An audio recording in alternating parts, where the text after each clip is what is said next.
Start your show now, press 1. To hear important instructions, press 2. Your show is scheduled to start in 23 seconds.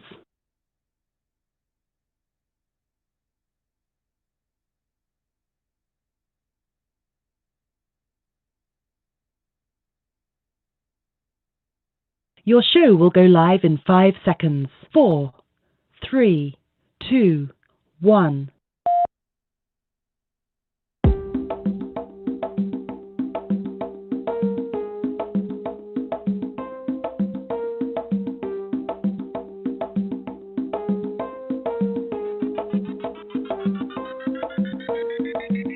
Power hour, it's the what? Power hour, it's the who? Power hour, yeah.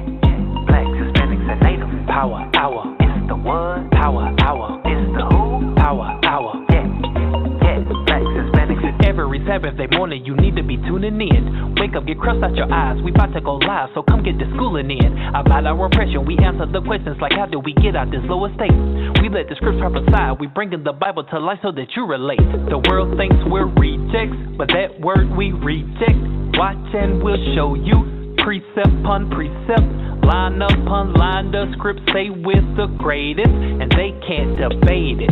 Salvation is only for the blacks, Hispanics, and natives. Power hour, it's the what? Power hour, it's the who? Power hour, yeah. Blacks, Hispanics, and natives. Power hour, it's the what? Power hour, it's the who? Power hour, yeah. Blacks, Hispanics, and natives. Power hour, it's the what? Power hour, it's the who? Power hour, yeah. Blacks, Hispanics, and natives. Power hour, it's the what? Power hour, it's the who? Power hour, yeah. Blacks, Hispanics, and natives.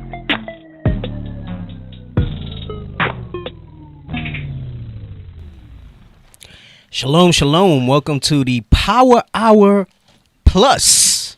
The Power Hour Plus. I am Captain Yashua. Shalom, welcome, Captain Aparium. Shalom, Most High in Christ bless, Captain Amariah. And shalom, Officer Zacchaeus. He said, and shalom, Officer Zacchaeus. The officers of keys. Get one under my belt. You know. The one and only. Officers They Zacchaeus. can't call me. That is right. Yeah. Well. So we are doing the Power Hour Plus slot now. All right. So all praise to the Most High in Christ. We're going to be able to still hit you on Saturday mornings. Mm-hmm. All right. We'll have your traditional Power Hour, but now you get a little extra strength. You get a little, like when you go and you order the coffee, you say, give me a turbo shot. You know what this is too? This is the prophecy being fulfilled, right? Because the scripture says that Judah shall no longer vex Ephraim. All right. No longer were we being oppressed now and not having this premium slot. Oh, we got the premium slot. You know, We got the premium slot to be able to. And you got to do that in. Mm-hmm. That's right. Yeah, we know that. Yeah. But the listeners don't. we get it, bro. Listeners We don't. get it. No, you think that? You know, We no. get it. Oh, you don't get want it to think you're Simeon? You passed, bro. No hatred. No hatred. You Hey, passed. listen. It took me almost 9 years in this truth to get people to believe that I was a Levite. And then Captain Joel set me back a couple months ago by saying that I was Northern Kingdom again. So at this point, I'm going to just embrace it, bro. You know? I know. Yeah, so I got to say that, right? So people are because you know people are going to call this like the Northern Kingdom show. And, Right. and I was already talking with Deacon Yawasab, and he was like, yeah, the Northern Kingdom slide. I said, you know how Mariah's Levi? He was like, yeah, but the Northern Kingdom slide. I get it, bro. It's I cool. said, all right. Bring it in. Hey, it's high time that we're able to, cause we gotta show the silly dove Northern Kingdom that this ain't just a black movement Moreno, Right. just a bunch of Morenos that are pissed off doing stuff, right? We gotta show that unity, so Bring it out. we gotta bring it out. Man, that's a high angle on the camera, bro. Yeah, right. He said he didn't want to do the head, but like I don't know. I know on my side it looks like that. Right. You don't have to just be black like this, okay? Right. We in here, guess what? We are black like this, right? I was born like this. We get it, bro. All right. All right, but that's two already. We know you're Judah, bro. We know. I might not get on anymore. so He's like, I don't want to get. He goes, I don't want to get mixed in with you. I don't want to get mixed in Man, with the you. hatred, man. So apologies for the late start. If some of you saw any of the promos, we were supposed to start about 20 minutes ago. First time getting set up. All right, the officer and the soldier that we have setting up the producing here. They've been doing a real outstanding job over the past couple weeks trying to get everything situated and test everything. So going forward, we will not have these tardiness in getting started. But like I said, a little bit of a late start tonight. So we're going to be on every Wednesday from 7 to 9 Arizona time. Yes, sir. And presently, that's 9 to 11 Eastern time. We don't change the clocks here with the daylight saving stuff in the state of Arizona. So once they do the clock change, it'll be a 10 p.m. Eastern start. So that's why we mentioned the Arizona start time, so that you can navigate it that way. But we'll make adjustments and push that out there. So, all praises. So how you feel, AP, about us getting the weekday slot? I didn't hear you say anything. No, it's great. I mean, all praises to the Most High God. We get another date and extended time to actually edify our brothers and sisters. You know, we bring out some serious topics regarding Northern and Southern and the current events. Yeah. And past events and Yeah. historical. Yeah. I think that's kind of been our bread and butter, right? So, like, you'll see the format of the show, and we usually feature an article or some video or some reference on something. So, we're going to run the gamut from history to, any current events that might seem relevant to our people. We've done some quick hit topics. We may revisit some of those in more detail that we have the longer slot and things like that. So our aim and our goal is to be able to edify you continually on this stuff. It's not just going to necessarily be Northern Kingdom type topics, but you will see an emphasis on that to bring that out. Right. Such as tonight. We had planned this show for we were supposed to go live last Wednesday, but we kind of weren't ready technically to do it. So I was trying to get it in before Thanksgiving, but it's still fresh on people's minds. And there'll be a Thanksgiving, Lord willing, life lasts. Right. Well, not Lord willing, life lasts, but if life lasts, We get next year. You know, Right, so- right. No, and there's carryover for all these wicked holidays. So, typically the week of a holiday, we may speak about a little bit, maybe not feature it or whatever.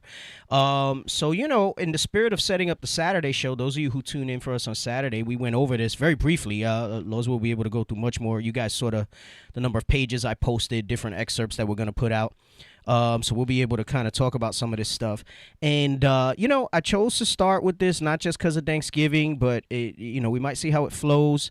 We're also going to talk about the enslavement of the American Indians, right, in colonial times. That's a book that I have here.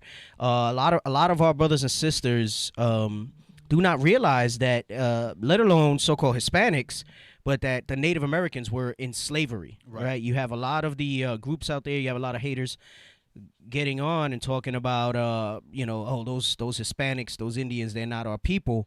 Remember, we got to go by what the curses say. We've gone over this on the show where we show you the likes of Lenny Kravitz, you got Wentworth Miller, right? And I use those as examples because you got these groups that say if you don't look prototypical black, then you're not Israel.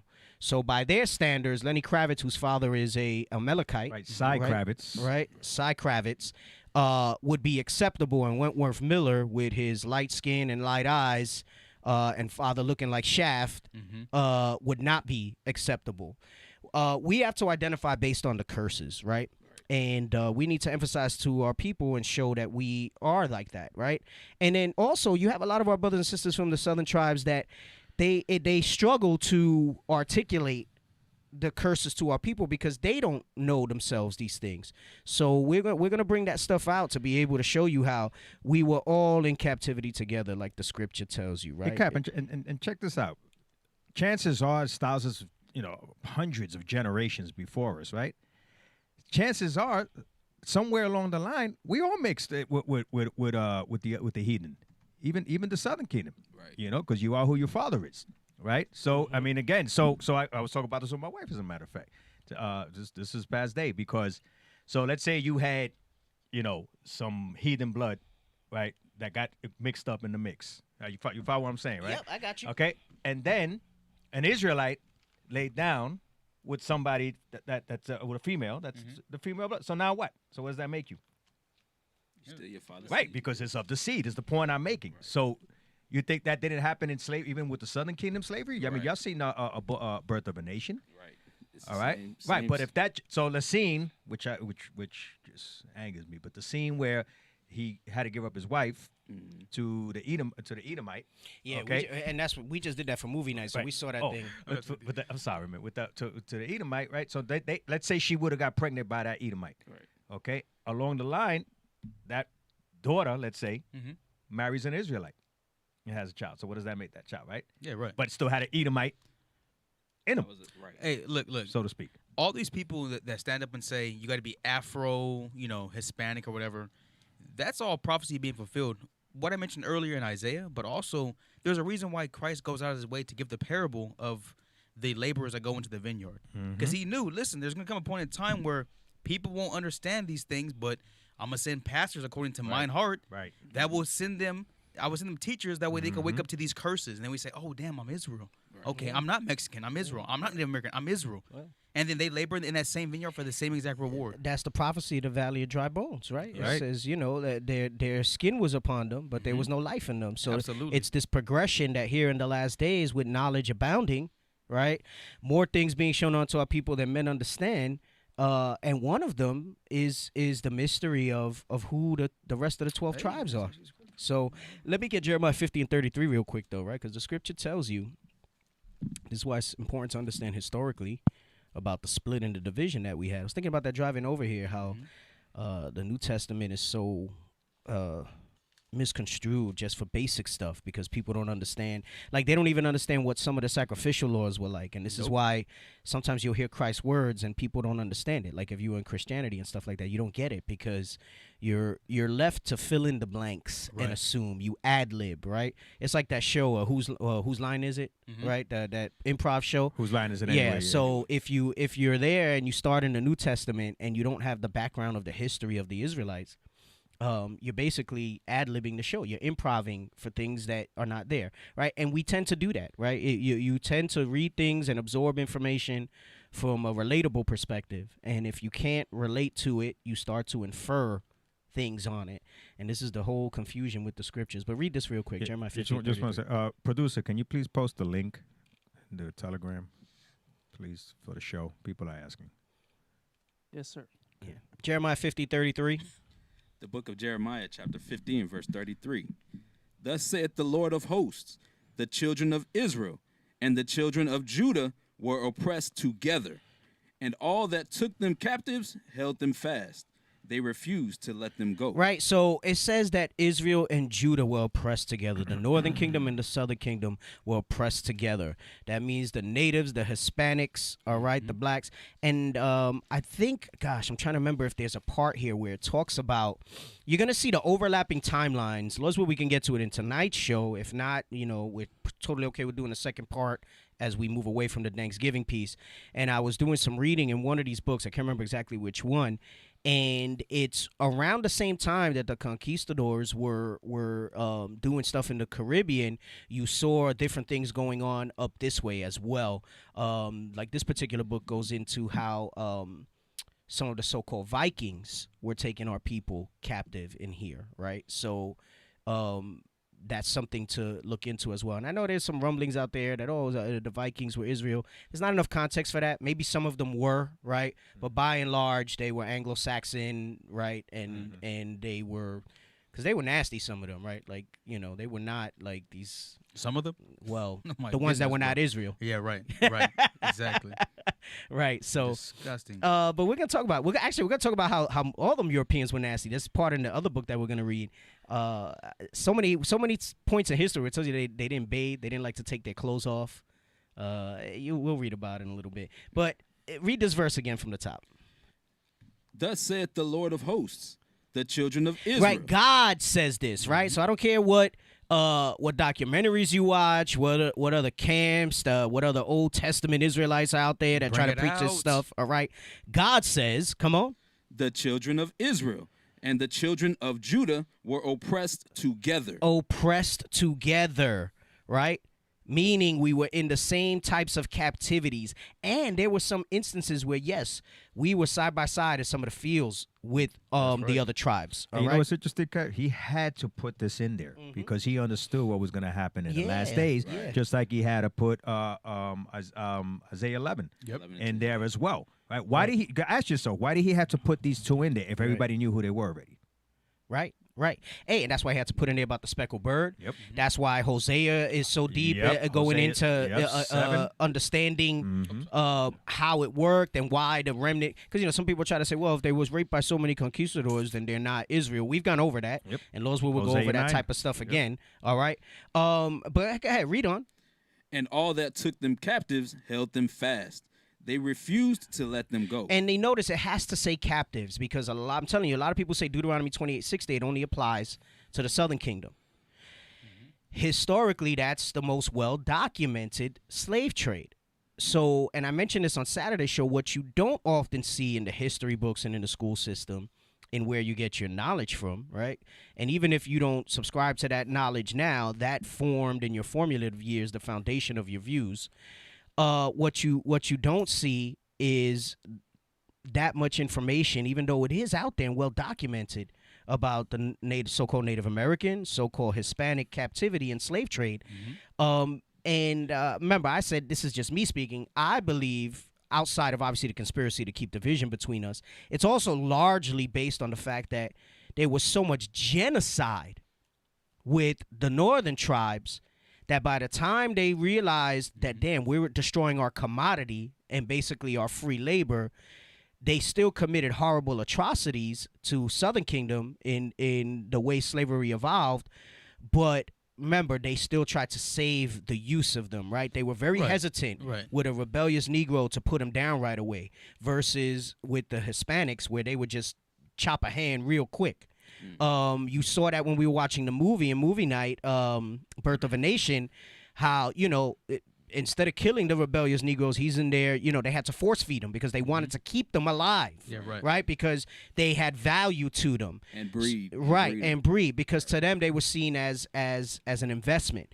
My original point being, a lot of times you don't hear about the slave trade of the Hispanics and so-called Native Americans, and it's by and large because of the genocide that was done to them in light of them saying, damn, but before they realized, like, wait a second, why kill them off when we can can work them and use them for this sort of stuff. Remember, it was 127 years prior to the Southern Kingdom, so-called African America going into slavery. That we had a 127-year head start of slavery because we were the first ones to go into an atrocious slavery. Remember, all the previous ones, we were together under all the different nations, right? Assyrian, Egyptian, we were all together, right? Babylonian, Medo-Persian, the Greeks, the Romans, right? Then after that is when it started. Right. Yeah. Well, right under the Persian Medes, we started to thin out a little bit. There was a portion that came here, right? But then the final destruction, the time of the Gentiles, is when Christ spoke about in Luke. When in 70 AD, and that was when everybody was dispersed at that point. So I'm gonna jump right into the book. We were reading the article on the Saturday show, and if it's the first time you're joining us, definitely give the Facebook page a like. All right, the Power Hour Facebook page if you're watching us through there. If not, check us out on Facebook. We have the Saturday show that we do on there briefly, and you can replay the episodes, so you'll get some more context on the article that we read.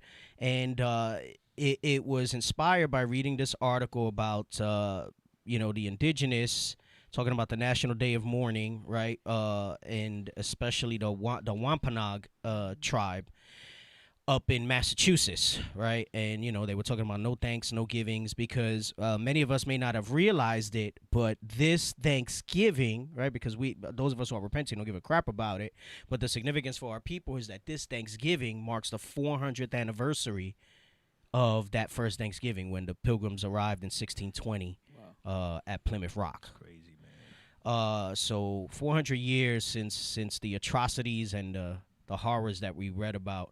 And we read the article, and it talks about how the Wampanoag helped the Pilgrims survive after they arrived. They were not equipped to be here. They talk about that we were savages and things like that, but they were not set up properly for that. So I'm going to jump into the book a little bit, right? So we have this book here, Lies My Teacher Told Me. I sent you the screenshots, producer. And you can show the cover if you want. And I haven't read everything in here. A little bit about Columbus Day. Like most books, you got to understand the only book that's going to be pure with no bones in is going to be the Bible. But we bring these references out to show people from a different perspective that the information is ubiquitous, right? Meaning it's everywhere. It's everywhere. You just have to have the spiritual eyes open to see it, right? Most of the time, when I was in the world, I wouldn't go to a bookstore and look at this, right? Lies, my teacher told me, what's this about, So there's a lot of stuff in here. I'll probably reference this book for a few shows as I continue to work through it. But we're going to go up to this first page, right? The truth about the first Thanksgiving. I want to read some of the quotes here. First one here says, considering that virtually none of the standard fare surrounding Thanksgiving contains an ounce of authenticity, historical accuracy, or cross-cultural perception, why is it so apparently ingrained? So he's saying, like Thanksgiving is so full of myths and inaccuracies, why it's celebrated, why we keep it. It's totally inauthentic, he goes, but it's so ingrained in our people because our people fight to defend celebrating the holiday. Yep. You got all our people out there rioting in the streets talking about injustices, justice for Breonna, justice for George. And then you go and you sit down and you celebrate Thanksgiving. The holidays come around. Right. The holidays come around and you celebrate 4th of July and you celebrate all these, and you might have a few individuals that'll say, no, well, not me. I'm woke. I don't do that stuff. But by and large, the bulk of our people run to this stuff. Hey, you know what the flip side is too, Cap, on that? Is that our people that are so destroyed and caught up in this American mindset, they think by celebrating it, they're like, see, we are American. Why are you treating us like this? Yeah. Black lives do matter. See, we celebrate Thanksgiving and Christmas and things like that. They think that is their way of being equal. Right. And they don't realize that was part of our oppressor's design. Right. That all should be one people, come in here, right? Subject yourself to our ways, right? But we're not, we're going to keep our ways, right? So basically, they're the ruling power, so we got to conform to them. And we somehow see that as a good thing. Yep. We somehow see that as something amazing to get acknowledged and recognized by them.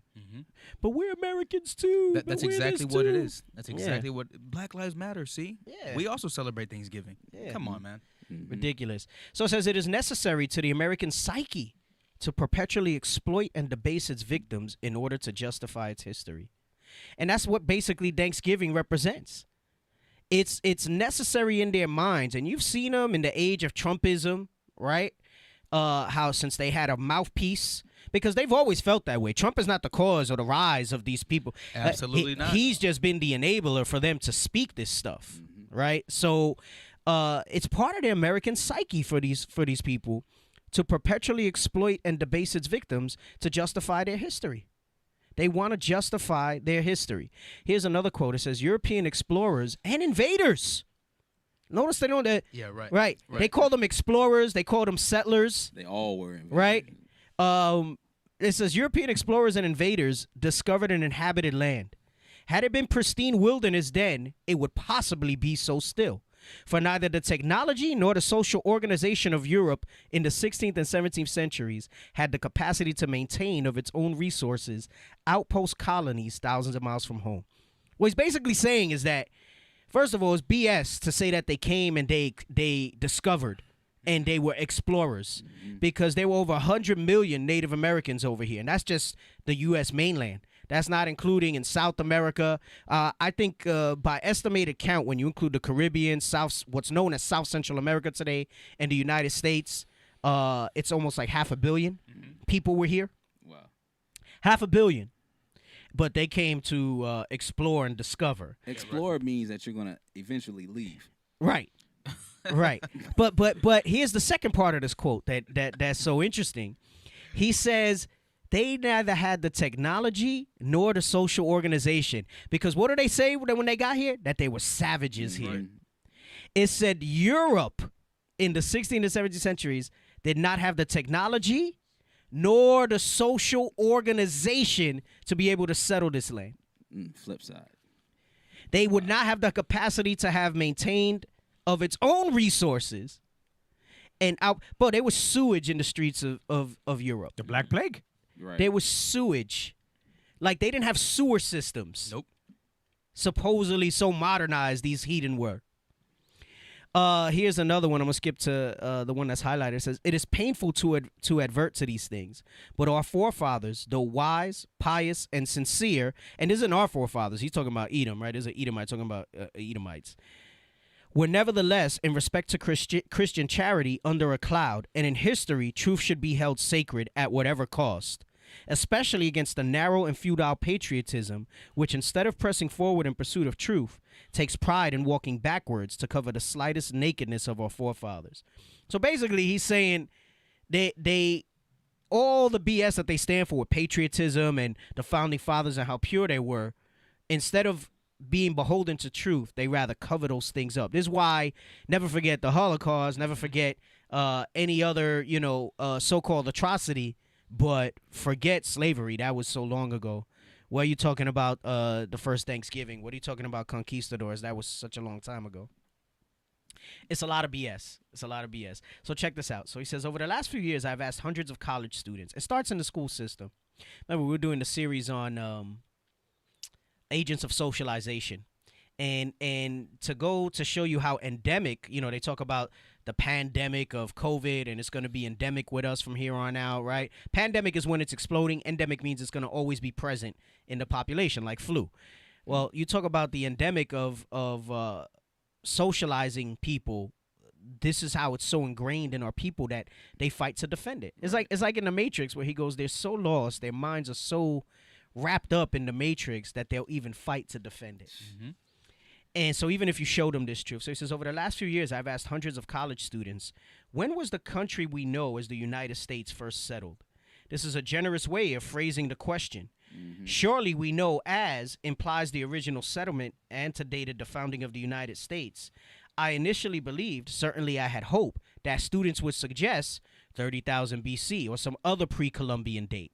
And notice, right, so we often bring this out when we teach on the streets. Pre-Columbian date is significant because what he's about to bring out is what we've often been teaching for years, is that why is it that every other race under the sun has this history that they can trace back? They can trace their dynasties, they can trace their heritage and their lineage, but ours starts with Columbus. Mm-hmm. Ours starts with the arrival of the conquistadors and our captivity. You know what the heathen know, too, that's so heavy, that's worked for thousands of years against our people? And that's why King Antiochus said, listen, let's make them all one people, right? They understand that people can't unify if they have no heritage to cleave unto. Mm-hmm, so if you teach them that there are different races and different nationalities, that's a house cultures, divided, like Christ said. Absolutely. A house divided cannot stand. So there's no unification in a nation of people if I'm celebrating Kwanzaa and you're celebrating Christmas. Right. And it makes no sense. So two different philosophies. Cause derision, agree to disagree. I hate that term. That's derision. That's confusion of faces. Right. That's that mentality is not our mentality. That's our oppressor's mentality. Agree to disagree. Right. Mm-hmm. We have to be unified. When you talk about community, because you hear a lot of our people talk about, we got to have a community together. You cannot have a community with a bunch of different beliefs. You can't do it. It's impossible to unify if you don't have a foundation. And our foundation is the law, statutes, and commandments of God. Taking it further back, Babylon means confusion, right? In short, it means confusion, right? It's because it started with Babel, right? It means confusion. It extends from confusion. This place is spiritually Babylon today for a reason. Right. Not because it was compared to the great power of that place, but because of the confusion going on. Right.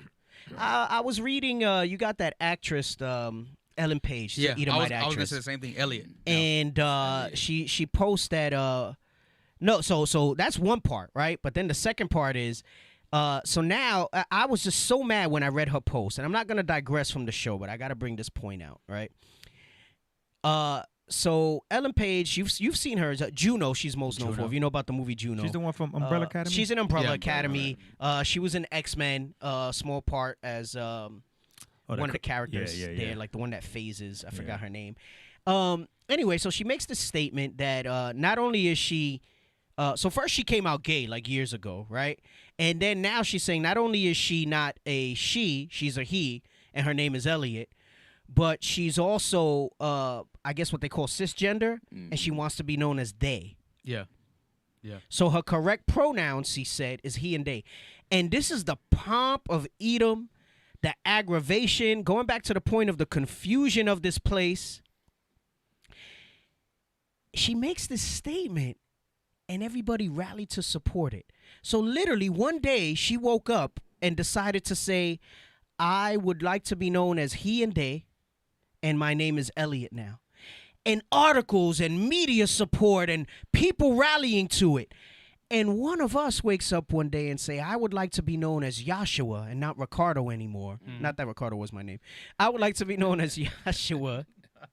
and I am an Israelite, and you should refer to me as an Israelite and not a Puerto Rican.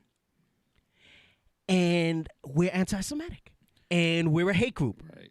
Hey, can you imagine having a conversation with someone that wants to be called they and the? That's your That's the pronoun. So,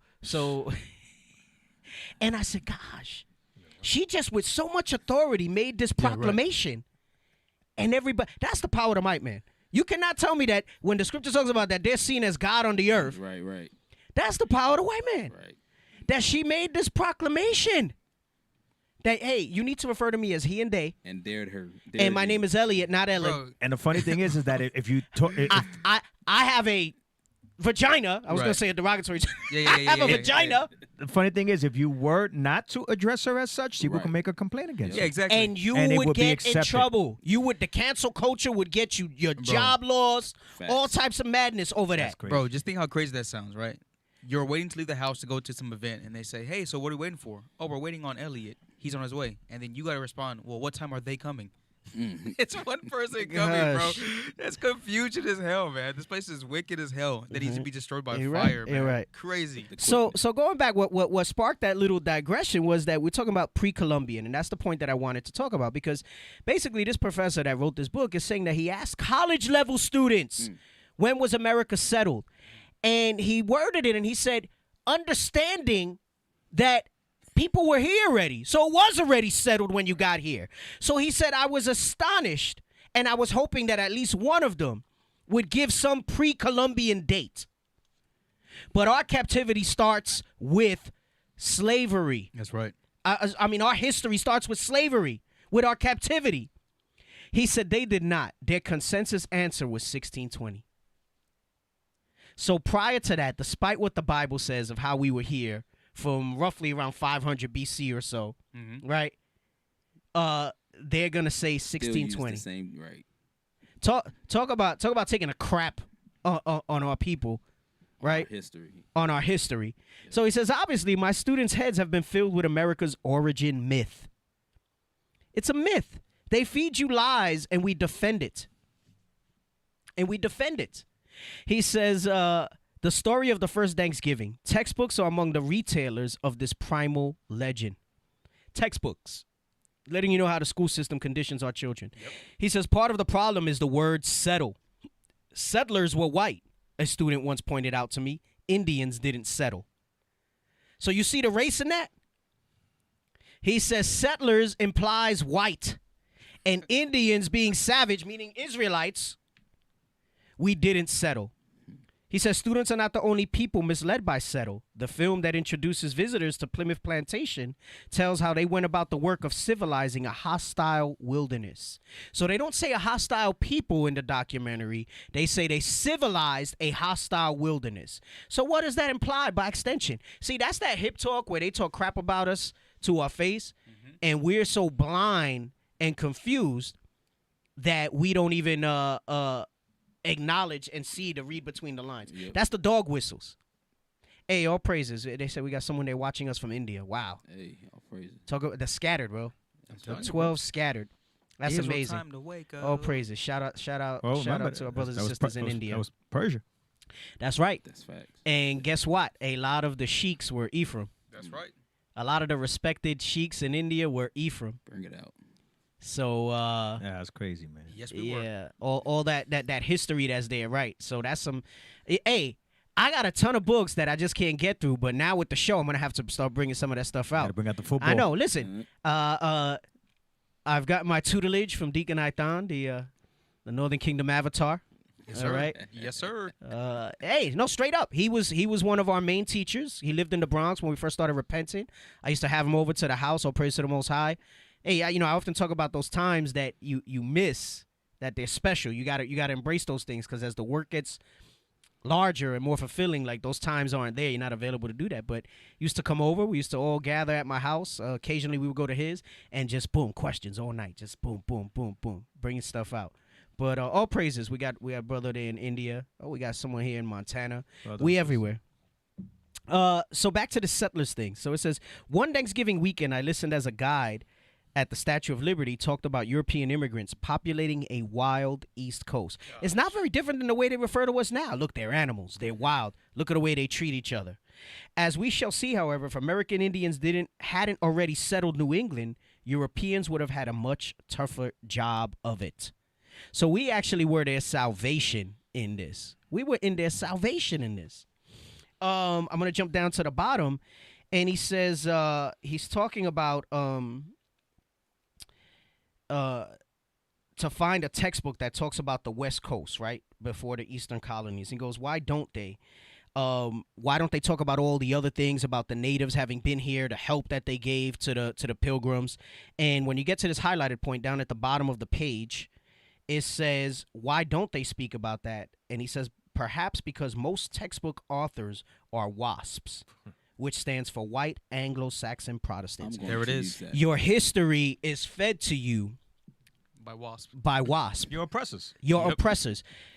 The victors write the history, right? I used to That's bring true. this out back in the day. His story. Right. It's his story, not ours. Most of the accounts of our captivity, of the different things that we went through, it's actually far worse than what's documented. That's right.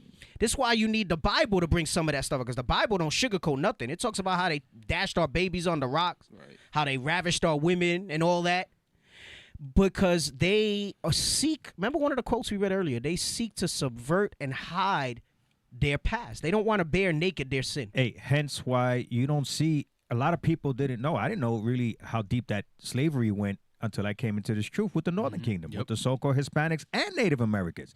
It's by design that they keep that. There's plenty of books out there that bring that out, but it's by design that they keep that as suppressed as possible, because that's part of the whole The divide and Jeremiah- conquer.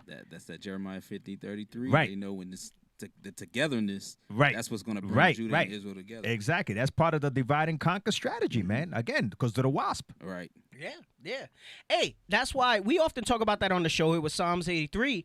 That crafty counsel, that says so much in that one thing. That's right. Yeah, man. I mean, to hide a people, to be confederate against thy hidden ones, like it talks about, that crafty counsel covers a multitude of their devices that they use to try to subvert our people. Past and present. Yeah. Right, because it's still happening today. And I'm telling you, one of the biggest ones right now is this alignment of politics. It's, and again, it's not. I've said this on the show before. I actually am thrilled that Trump has been in office. Right, That makes two of us. I'm actually a little sad that Yeah, right, right. that he's gonna be going away, because it's He was fodder. he was, not only was he fodder, man.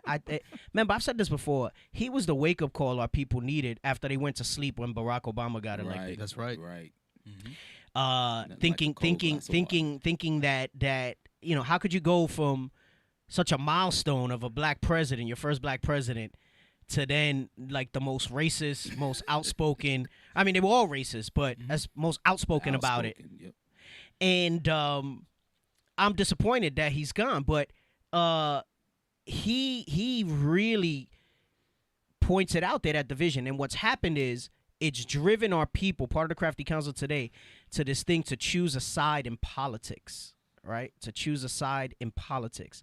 That's not the solution, right? Our oppressors are not gonna help you with those That's things. part of the divide and conquer, because whichever side you choose, you're still divided amongst that ideology. Right.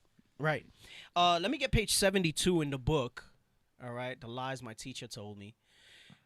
72, so that's 71. So give me the next shot, and I'm gonna go down to the center of the page where it starts with no matter.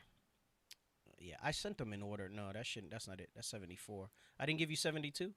Should be there. I know sometimes when stuff gets sent, it doesn't come in the right order. That's page 74. I want 72 so they can see. The lies my teacher told me. Yeah, lies my teacher told me. All right. I like this because of the significance of where we get the basis of our. Hey, and it's getting to the point where, because information is so freely shared now, right? Like if you have the spirit to look for the right stuff, you will get the information that you need. that the school system's trying to phase out even teaching these things now at this point. So, I'm gonna start reading from 72. That's not the page that I want that you have up. That's page 74, by the way. But so it says, no matter the mythic origin of the country we know as the United States is at Plymouth Rock. Notice it's a mythic origin. That was not the origin of this place. It says, and the year is 1620. Here's a representative account from the American tradition. So this is another book. So it says, after some exploring, the Pilgrims chose the land around Plymouth Harbor for their settlement. Unfortunately, they had arrived in December and were not prepared for the New England winter. However, they were aided by friendly Indians, right, as opposed to ones that were unfriendly. Friendly Indians who gave them food and showed them how to grow corn. They didn't say, man, who are these friendly Indians in this wild East Coast? Right, right. In this East Coast wilderness. Yes. When warm weather came, the colonists planted, fished, hunted, and prepared themselves for the next winter. After harvesting their first crop, they and their Indian friends celebrated the first Thanksgiving. So that's the origin myth of Thanksgiving. That they came, and they would not have survived the winter if not for the Indians helping them to do so. See, so when you read that, it makes it seem like they were on a love boat. They landed in Fantasy Island, and all of a sudden they were happy hugging each other, and they started celebrating dinner. Right. Right, Right? Based on that. You know, it didn't even go down nowhere near like that. right. They glamorize it. Right. And right, it's exactly it. It's glamorized, right? And remember, we were talking about the supernatural and how they made it this last week, and we'll speak about that a little bit later. But so that's their origin of the first Thanksgiving, right? So first of all, we got to start with the fact that most people don't understand this. And lately I've been telling the brothers here as I teach them, you have to understand that I think sometimes we often forget, those of us who are beginning to wake up, who the Most High has opened our eyes to a certain level of understanding. You have to understand that we still have to deal with the people at the level that they're at. And I think we often make the presumption that they know the information that we know, right? There's this kind of, like it's obvious, but it's not. Yeah. It's not. You see it when you see these people shucking and jiving, supporting either of these political sides. Don't matter if it's Trump or not. Right. I mean, it's still the same old thing with an old white man running the country. Right. And you had one offset with Barack Obama, and that was by design too. Who was still being run by white men. Right. I said it in one of my other classes. What good is having people in power that look like you and that are your people if they have the mind of your oppressor? Barack Obama didn't do anything for our people. Hey, in fact, he deported more so-called illegal aliens than Trump did, according to an article in The Hill. Yeah, right. What was his legacy? Obama phone? Pretty much. Obamacare? The other brother said, I got 2 of them. Kind of like how the scripture says, Cap, when it says that we can't sleep as others do. Right. We got to understand that our people are still very much asleep. They're very much asleep, and we got to paint them this vivid picture that the Bible paints for us. And the Lord opened up our understanding to be able to receive these things, but not everyone's going to get that same thing. We have to understand that we are made ministers of the dispensation of the gospel that was given to us. Right. That's exactly right. And we have to be able ministers in that. Right. So it's important that when we dissect this stuff and we have this type of information so that we can bring this out to our people. I mean, we should be able to articulate to your family why you don't keep Thanksgiving anymore. Right. When you read in Mark, it tells you that Christ marveled at their unbelief. Christ marveled at their unbelief. So how much more so when you fast forward that thousands of years, our people have been so destroyed here in captivity. Right. It's not for us to be upset. Like, what are you not seeing that I'm saying? Maybe, hey, listen, everyone has their time and place to repent. Maybe it's not that time, but it doesn't mean that we don't prepare for the battle and that we come with these scriptures and then this history to tie in to show you are the people of the book. Yeah. It's that foolishness of preaching. There it is. Yeah. Well, right. It says the world by wisdom knew not God. By the worldly wisdom, that anything that comes from the world, it keeps you away from God.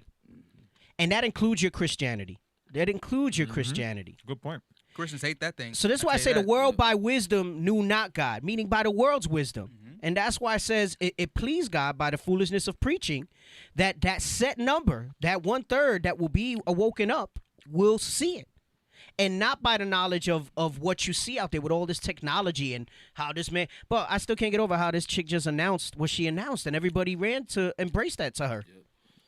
And we make a simple statement, and we get chastised or laughed at. At best, you get kind of chuckled at. Right. Like a little child, like no, it's- like when a kid says I'm Spider-Man, and you're like, ha ha ha. I like when like heathen do that though, because my thing is like, yo, keep that same energy. Keep that same energy, because when that sky cracks and you see and you wonder and amaze, these are they that were counted amongst the saints. Right. Yeah. Okay. Right, keep that right. same energy. All Right. praises. I love Hey, it. I'll just pose it. He says one of the things that astonishes him is that so many of Esau's celebrations were around the oppression or defeat of other people. Hey, that's not an accident. That's by That's design. their pomp, and that's those dog whistles that they put out to people. I would say almost without fail, every holiday and everything that they celebrate revolves around some sort of conquest or whatever. Absolutely. And that goes into the prophecy of how they would live by the sword and all that, So, I mean, come on. Really? So we're going to fast forward to start talking about some of the atrocities that were committed against our people, right? That stems from that first Thanksgiving. So they may have broke bread in peace that first Thanksgiving, but it was that never trust thine enemy. Right. Right? Let's get that real quick. This is what our brothers and sisters have forgotten. At least the Wampanoag that were there in Massachusetts. Because we know, according to the book Lost Tribes and Promised Land, there were remnants of our people that still kept our customs They and knew. spoke Hebrew, Right. and they knew. They just decided to separate themselves because the rest of them was going off in idolatry. Like you read about in Hosea largely. That's what was going on here with our people. The heathen knew, okay, because Europe was all jacked up at that time. They knew that our people were on this side of the earth and that this was the promised land given to them by God. So it had to be something immaculate for them to come conquer and invade. Right. They knew that. Right. Listen, they were motivated by riches. They were motivated by coming here for money. It wasn't some peaceful mission. They always like to throw in there, and again, Lord's will, we'll get to read it as I bring it out here. I have a bunch of different things highlighted. They always like to talk about how they were fleeing religious persecution. You remember that? Yeah. That's how the Pilgrims came here. Yeah. There's a little excerpt in one of these books that I was reading, and it says it was only like 36 of them that were like fleeing religious persecution. The rest of them were coming because they already had the Virginia colony and they wanted wealth. Well, actually, those pilgrims, according to the history, they were going towards Jamestown, and it was the rough seas, and they ended up in Plymouth. Yeah, so I don't think I highlighted it, but this book talks about it. And it didn't go down like that. No, it says it was not an accident. They knew. Yeah, you see why what I'm they were saying? going up You there. see how they do it? So Yeah. you're supposed to feel more sorry for them. Oh, they were really going here. Yeah, they said it don't make sense because they said, first of all, how did they get off track, right? They were sending people back and forth all What the they had time. to do was go straight. Right. And then noticing that it was colder or whatever. Basically, it was you wouldn't go to a place where the winter was there and stuff like that, knowing that in Virginia would have been better, milder, your chances of survival better. So they let off there because they wanted their own land. They wanted their own mark. They figured out everybody's in Virginia. Let's go up here. Yeah. We'll take it from them. Right, over there. right. So it's interesting that you say that. You remember that. Yep. That's brought out in here as well. Wow. Look at that. So it talks about that. Neither So was BS. read this real quick about never trust thine enemy. The book of Sirach, chapter 12 and verse 10. Never trust thine enemy, for like as iron rusteth, so is his wickedness. Right. So, we start to read later, like we're going to talk about Squanto a little bit and stuff like that. And people say he was a sellout, but you're going to read a little more about what happened to him and what his journey was like. And, if our brothers and sisters had only had these scriptures to realize never trust your enemy. Yep. Right. It like they helped them out of compassion. And, if you really want to get technical, it goes into that's part of the smitten before enemies, right? To be smitten with something, it doesn't mean that you're just killed. It also means, like, you have this endearing thing going on. It's the same thing you see today where we'll bring stuff out and people go, well, what about white people? I just told you that you're the prince of the power. You're princes of God, prince and princesses of God, that you're not Gentiles, you're not heathen. You're the number one people on the earth. The only people that are blessed from the one true God. That's right. And then you say, well, what about white people? That literally is everybody's question. What about the other Everybody's nations? question. Right. Well, what Right. about white people? Right. Right. And how many times you come that out and you bring that condemnation that God has for those other nations, and I can't be with that then. Yep. They never say, what about the Arabs? What about the That's right. Chinese? No, it's always. What about white people? Yep. What about white people? Read it from the top again. Never trust thine enemy. Never trust thine enemy, the Bible tells us. That's a tenet that we should always remember. And our enemy is any nation that's not our own. Come on. For like as iron rusteth, so is his wickedness. As iron rusteth, so is his wickedness. Meaning, surely iron rusteth, right? If you don't care for it, right, take certain care with it, iron will always rust. What it's letting you know is that his wickedness will always come out. So even if you got those friendly heathen that you're friends with, you got those friendly people that you're with, his wickedness will always come out. It's guaranteed. Is that it on that? Verse 11, though he humble himself and go crouching, yet take good heed and beware of him. This is exactly what happened. They knew they needed help in the winter. They came. They didn't have enough supplies. They just came from this journey over the seas. So they humbled themselves at that time. But then notice it says that afterwards, they wound up fishing and planting from themselves, right? And they talk about how we showed them how to put fish in with each mound of corn for fertilizer. And hey, check this out. You telling me they didn't know that we were here already? If the people from Virginia were already here, word got back. They didn't have Facebook and stuff back then, but they word got back. Hey, there's people living over there already. Yeah. So they said, all right, well, we're gonna go up that way. Right. All right, and we'll have them help us. Right. Yeah. Because they're the Israelites. Right. Bro, they got off that long journey in these wet, cold boats, and Gada was getting in with fried bread and bison. They were like, no. Nice They were teepees, like, right, with heat in there. Like, they were like, yo, we need to get in with these guys. That's the dance they were doing. They were like, yeah. Like, they were getting in, bro. The knickers. Buffalo was just flowing in the air. I mean, Right, come on, man. right. Gad was getting it in over Right. there, bro. They were like, yo, we need to get in with these guys. And they did that. They did that. They humbled themselves. Read that verse again. Verse 11, though he humble himself and go crouching, yet take good heed. Yeah, right. So go crouching, meaning they made themselves, they condescended, right? And it's not really condescending because we're above them, but in their minds, they condescended to the natives because they needed the help. Absolutely. Yep. Right? They needed the help. So they humbled themselves and they condescended, right? Come on. Yet take good heed and beware of him. And thou shalt be unto him as if thou hast wiped a looking glass. Right, so it says, take good heed and beware of him. Listen to these scriptures and beware. If only our brothers and sisters had done that, right? And then what's it say there? And thou shalt be as to him? As to him as if thou hast wiped a looking glass. Right, so basically it's saying, you know how if you why do you wipe a looking glass, right? Because it's fogged up, right? So you want to see clearly. Right. Yep. So it's letting you know, don't be fooled by those tactics, by those friendly things, that if you take heed to understanding that you can never trust your enemy, it won't be that you're seeing through haze. You're going to see clearly, right? So at first the glass is foggy and then you wipe it off and, oh, I can see, right? Or you got the defogger and you hit the defogger in the car and all of a sudden you can see. He's saying that if you take heed to these words, you're going to be able to see through their wickedness, that it's there and it's going to manifest. Is that in that verse? And thou shalt know that his rust hath not been altogether wiped away. There you go. And then you'll see his rust. So as friendly as he comes to you, as well as he They said, yo, we need to take heed and come as that angel of light to these guys. Right. That's what they did. They came as that angel of light. Right. Hey, that's what the scriptures tell you that. It says even Satan can come as an angel of light. Yep. And you marvel at him. That's what and that's what Christianity gets it to say, well, he was a fallen angel. But anyway, so I'm going to go to page 74 now. You had 74 before.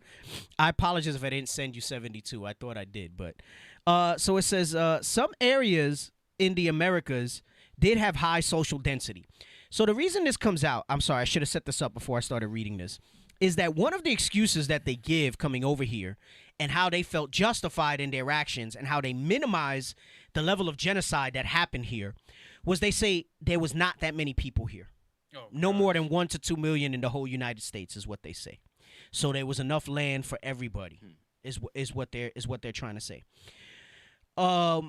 So this is how we're getting into this part. So it says some areas in America did have high social density, meaning we read in the other book on the show we did, American Holocaust, how the systems of commerce that we had here, how our cities and roads were laid out, how we had aqueducts and sewers, which they did not have in Europe, and how they marveled at these things.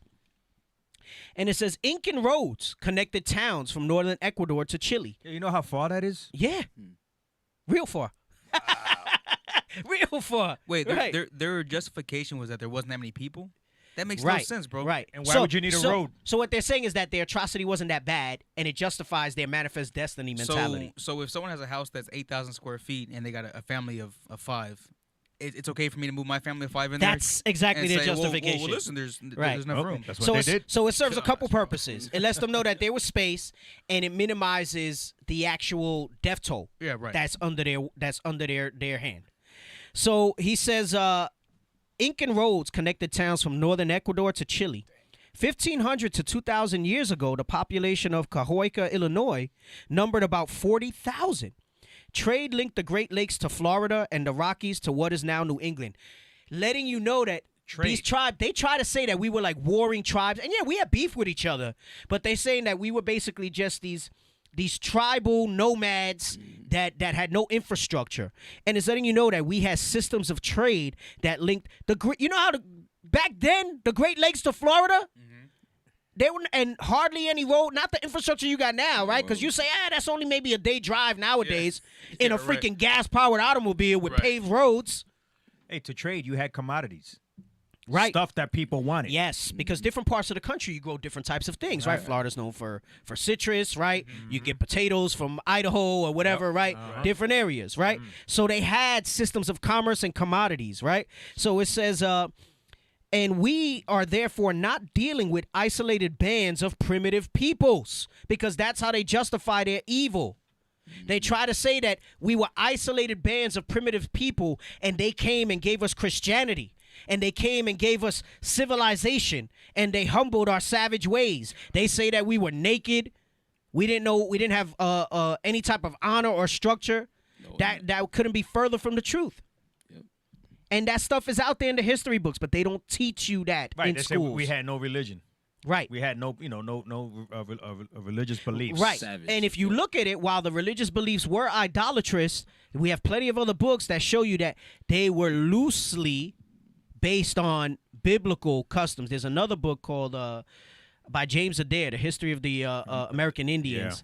And again, Laws Will Life Last, we have much material to be able to go with the show. It shows you how all their customs, even though they were wrapped up and they became perverted in idolatry, had root in how the Hebrews rolled and the Hebrews' customs, which is us. And then they get here, right? They understand, okay, listen, this is those Hebrews, because like you said, our people kept keeping some traditions, right? They kept the fringes, like you see Gad say with fringes, things like that.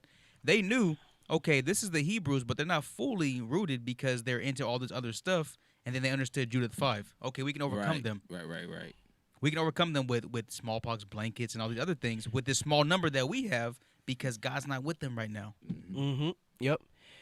So, so he says, nonetheless, most of the Western Hemisphere lacked the social density found in much of Europe. So even though it was socially dense, he says it was not the same. They were basically living on top of each other in Europe. Yep.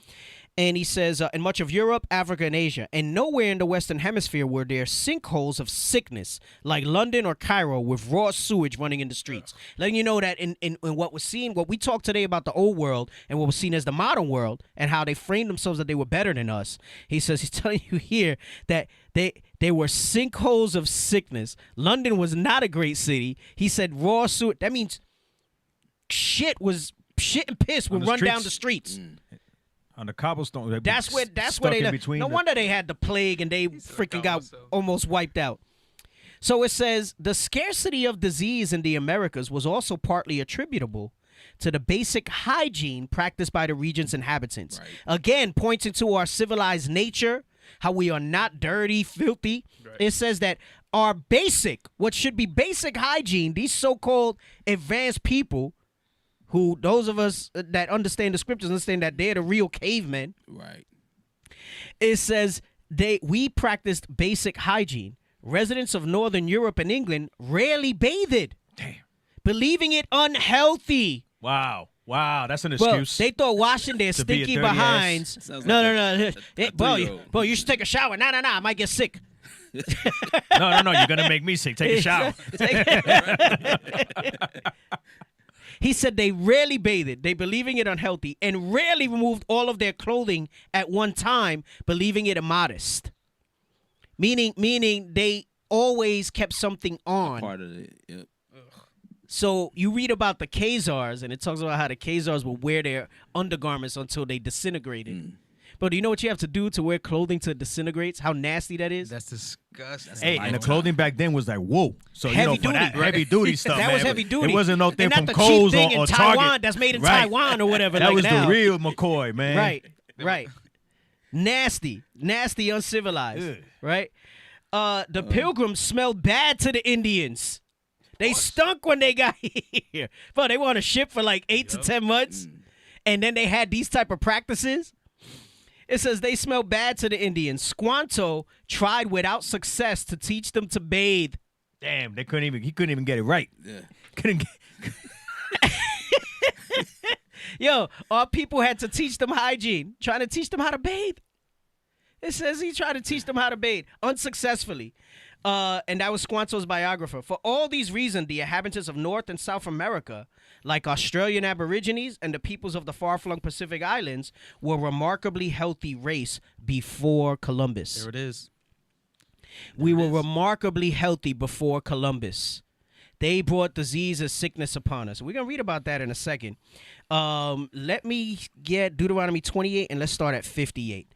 oh, you don't wash your ass, bro. Because That's disgusting. but the Most bro. High is a mastermind in how he works on things. Because they try to make you say that they brought these diseases by accident, right? I'm going to cover that from two angles. I'm going to cover that from the spiritual, which we're going to bring out now. And it's still spiritual the other way. And I'm going to cover it from the angle of how they weaponize smallpox on us, right? So that's not in the book here, but that's a known fact how they would put smallpox-infected blankets and give them to us once they had the rule over us. They started to weaponize the disease. So some people say, well, they decimated us by disease. It wasn't their fault because we didn't have resistance to it. Well, let's not forget the curses of the Bible to show you how those diseases were brought upon our people over here. All right. So let me get Deuteronomy 28 and start at 58. The book of Deuteronomy, chapter 28, and verse 58. If thou wilt not observe to do all the words of this law that are written in this book, that thou mayest fear this glorious and fearful name, the Lord thy God. And this is what happened to our people, right? We could never forget, for as much as we know who the enemy is and how we got to point that out, it doesn't justify their behavior. We do have to take a certain amount of ownership for realizing that it was because of this, right? We didn't want to keep the law. It was written in the book, right? For this glorious and fearful name, the Lord our God. But oftentimes we don't talk about enough about how these diseases were delivered unto us. And it was biblical what we're reading about here in this book, Lies My Teacher Told That's Me. right. In how prophecy was fulfilled for our Northern Kingdom brothers and sisters here, our so-called Native American brothers and sisters, Gad and Reuben. And the same thing happened with the conquistadors. We're not talking about that today. We're talking about the mainland United States around the Thanksgiving theme. But the same thing happened when the conquistadors came as well, right? Come on, read on. Verse 59. Then the Lord will make thy plagues wonderful. So he made the plagues wonderful. You know what that means? He magnified the plagues to the extent that it killed so many more of our people over here and afflicted so many more of our people over here than it might have if it was normal. Meaning this wasn't some normal thing that, oh, they just happened to bring some sickness with them. Right. That was prophetic and that was of the Lord. Come on. And the plagues of thy seed, even great plagues, and of long continuance, and sore sicknesses, and of long continuance. Right? So the plagues of thy seed here is not going into your children's plagues. It's also saying crops and famine. So it's because your seed can get sick, right? I broke this down, I think, when we did the tabernacles class, when we were talking about that. All right. So this particular thing is talking about literal plagues of that. And it says of long continuance and sore sickness, right? Come on. Verse 60. Moreover, he will bring upon thee all the diseases of Egypt, which thou was afraid of, and they shall cleave unto thee. Remember, all the stuff that happened in Egypt never happened to us while we were there. It happened to everyone in Egypt except the Hebrews, except the Israelites. So he's saying now, as part of your judgment, those plagues that were in Egypt that you were afraid when you saw what it was doing to everybody else, yet it did not touch you. If you don't keep these commandments, it's going to touch you one day. Come on. Verse 61. Also, every sickness and every plague which is not written in the book of this law, them will the Lord bring upon thee until thou be destroyed. So it's letting you know that there was going to be new sicknesses that would come upon our people that did not yet have a name. There was not a name. They were to be named later by the people that experienced them. Come on. Verse 62. And ye shall be left few in number, whereas ye were as the stars of heaven for multitude. They estimated 100 million so-called Native Americans in the United States. By the time they were done, there was only 33 million. What? 33 million left? No, 23. 23. Yeah. 23 million left. Because they massacred and committed genocide against 77 million. These are all estimates. Against 77 million of our brothers and sisters. I spoke about it on the show on Saturday. I said I saw a brother with one of the most clever responses to when people say a happy Thanksgiving text to you. And I'm going to paraphrase it because I don't have it in front of me. But he said, hey, thanks, man. I know you don't know this, but I had a lot of family die on this day, so I don't celebrate it. And that's what happened. That's our family that was killed. So it says these sicknesses, right? I'll tell you, and we're going to read a little more about it. We just started reading about it. We're going to read about the sores and all this stuff that came up upon us when these dirty, filthy pilgrims came over here. And it says, every sickness and every plague which is not written in the book of the Lord, then will he bring upon us until we be destroyed. We would be left few in numbers, whereas you were as the stars of heaven for multitude. And why is that reason? Because thou wouldest not obey the voice of the Lord thy God. Because we did not keep the commandments. 63? And it shall come to pass that as the Lord rejoiced over you to do you good. Remember, so he's literally talking about how he did us good in taking us out of Egypt, out of bondage, right? Remember, he's talking about the sicknesses and everything that the Egyptians dealt with. So he says, it's going to come to pass that as the Lord rejoiced over us to do good, come on. And to multiply you, read. So the Lord will rejoice over you to destroy you. So a lot of times you hear these pilgrims and everything talk about their manifest destiny and God was on their side. They were doing it from the perspective of they believed in a white Jesus that was blessing them. Yep. They don't realize that they were just used as the instruments of the fulfillment of these curses for our people. That's Psalms. Yep. That's Psalms right there. He said that he would use them as his sword. Yep. He uses them as... Bring that out real quick. You got to bring that out. We're going to finish 63. We'll come back to that in a moment. You got to bring that out. This is the book of Psalms, chapter 17, verse 13. Hey, he said, America's a graveyard of my brothers and sisters. You right about that, brother. You right about that. Go ahead, read that. Psalm 17, verse 13. Arise, O Lord, disappoint him, cast him down. Deliver my soul from the wicked, which is thy sword. Right, he said the wicked is God's sword. So we often talk about these plagues, but we don't realize that they came via them. They were the vector for this fulfillment of this prophecy. So, you got people out there sitting here saying Hispanics and Native Americans are not the Israelites. I mean, there's a multitude of curses and a lot of times we say, yes, go to 2nd Ezra 13:40, right? I talk about Lamentations, a very good one, Lamentations 5 for our people. No, we fit the same curse in Deuteronomy 28 as well. Right. If you're under the whole ideal that Northern Kingdom is not the Hispanics, then you got a long time in captivity then, bro. I mean, no one knows the day of the hour that Christ will return anyways. But that much the more fight you got to fight. If there's another 10 tribes that we don't know who they are you kidding me? Right. Come on, bro. Right. Yeah, that means to show you we're not near that 11th hour then. Nowhere near. Right. Nowhere near. The clock hasn't moved by that logic. Oh, if they're all Wesley Snipes black with woolly hair, we ain't never going. Oh, that mean he ain't making it.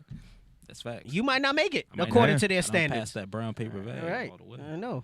Yep. You Judah though. You almost as light as the backdrop there. It's just the top of my head. That's it. Go back to Deuteronomy 28:63. Read that. Verse 63. And it shall come to pass that as the Lord rejoiced over you to do you good and to multiply you, so the Lord will rejoice over you to destroy you and to bring you to naught. And ye shall be plucked from off the land whither thou goest to possess it. And were our Native American brothers and sisters not plucked off the land and placed in reservations? They were pushed into basically what was then projects. That was the first projects. Yep. There ain't no difference between a reservation and a project. They threw them into reservations, made them dependent, massacred their cattle, the bison, which was their livelihood because they used every part of the animal. Every single part of it. And that's top quality beef, too. Yep. They used it for medicines, for clothing, for shelter, for weapons, for tools. every part of that. So what did they do? They started to cull all those bison, all those buffalo. Yeah, it was something like 5,200 buffalo a day that they just slaughtered A and day. left. Yep. A day. Then you know how much work that is, man? It ain't easy to catch a buffalo, man. Hey, that's some hatred, man. Mm-hmm. They because you know what? Because Gad wasn't just rolling over. A lot of them were fighting back, and they didn't know how to deal with them because of the way we would handle the terrain. Right. So they had to figure out a way to cut us off. Hey, that's another version of the siege. I was gonna say that. Yep. That's another way that they besieged us. They didn't have to put us behind a wall like they did in Jerusalem and prevent food from coming in. They just killed our food supply and made us dependent on them so that they gave us rotten meat and rotten. Look at that. That's bones That's all dead buffalo right there. of dead buffalo. because you got the buffalo's head. Up top. My God. Look at the evil. Look at them. That's the Look, way they pompous, dressed and everything. bro. Wicked Look as at hell. that. Look at that. Look at them. Look how tall that heap of buffalo is compared to. Just the fact they're able to take a picture of this let you know how recent that was in history. Yeah, because they had cameras to be able to do it, Yep. right? He was like this. Amazing. And they didn't do it to eat it. They didn't do it to. It was all designed to besiege our people, to make us weak. Damn, Wow. that's just one mound. Wow. That's one pile. Wow. That's probably one day's worth. Right. And at one point, buffalo were an endangered species over here because of that. You know, they're just now starting to sell them as meat and stuff like that for our people because, you know, they're farming them, they're protecting them and stuff like that. Ted's. So let's go back to the book. And so we had read about the healthy race before Columbus and how it says, ironically, their very health proved their undoing, for they had built up no resistance genetically or through childhood diseases to the microbes that Europeans and Africans would bring to them. Right, and that's another piece you got to understand because that's another way that the tribes were replenished because the tribes that fled into Africa, all right, they would bring them over in captivity over here, and they would basically reconnect with their kinsmen. So it says in 1617, just before the Pilgrims landed, a pandemic swept southern New England. For decades, English and French fishermen had fished off the Massachusetts coast. After filling their holes with cod, they would go ashore to lay in firewood and fresh water and perhaps capture a few American Indians to sell into slavery in Europe. So this was part of their thing before they even dominated here. So when they were here, right, and not the civilization aspect wasn't set up, where they weren't colonies and things yet, they would come here, right, with lawlessness basically, and they would occasionally, when they would come in from fishing, capture a few natives to sell them into captivity. It started with kidnapping. Our Native American brothers and sisters, and it wound up becoming a slave trade in natives. So it says, it is likely that these fishermen transmitted some illness to the people they met. The plague that ensued made the Black Death pale by comparison. So remember when we just read in here, it says, I'll make thy plagues wonderful. Right? So he says, some historians think the disease was the bubonic plague. Others suggest that it was viral hepatitis, smallpox, chickenpox, or influenza. Remember, disease that was not written. So they didn't know what it was. What it was going to be called. Right. Within 3 years, the plague wiped out between 90 to 96% of the inhabitants of coastal New England. So remember when I said we'd be great in number, he would make us few, right? We just read that in the curses. He said native societies lay devastated. Only the 20th person is scarce left alive, wrote Robert Cushman, an English eyewitness, recording a death rate unknown in all previous human experience. Unable to cope with so many corpses, the survivors abandoned their villages and fled, often to a neighboring tribe. Because they carried the infestation with them, American Indians died who had never encountered a white person. Damn, bro, look at that. You got to read that again. They encountered a white person. Yep. Right. That gets lost over people's thing. Somebody gonna listen to, oh, y'all being racist. No, the Bible, the book just said what it said. Right. It's a history book. It says American Indians died who had never encountered a white person. However, Simpson describes the horrific scenes that the Pilgrims saw. Villages lay in ruins because there was no one to tend them. The ground was strewn with the skulls and the bones of thousands of Indians who had died, and none was left to bury them. The biggest single change in the treatment of Native Americans is the inclusion of this illustration in most of the new textbooks. The first edition of Lies My Teacher Told Me decried the absence of any treatment of the repeated episodes. We're going to come back to the repeated epidemics that ravaged native populations. No book included this illustration or any other representation of the disease. So let's focus in on this here, and it's letting you know. Again, they don't know. They don't know if it was the bubonic plague. They don't know what it was. Smallpox. And you read here, it says, these are Aztec drawings depicting smallpox. Coupled with the words of William Bradford, convey something of the horror of the epidemic around Plymouth. So this is how they were just laying down, right, on mats, just jacked up with this disease that the white man brought them, like the book says. A sorer disease cannot befall the Indians. They fear it more than the plague.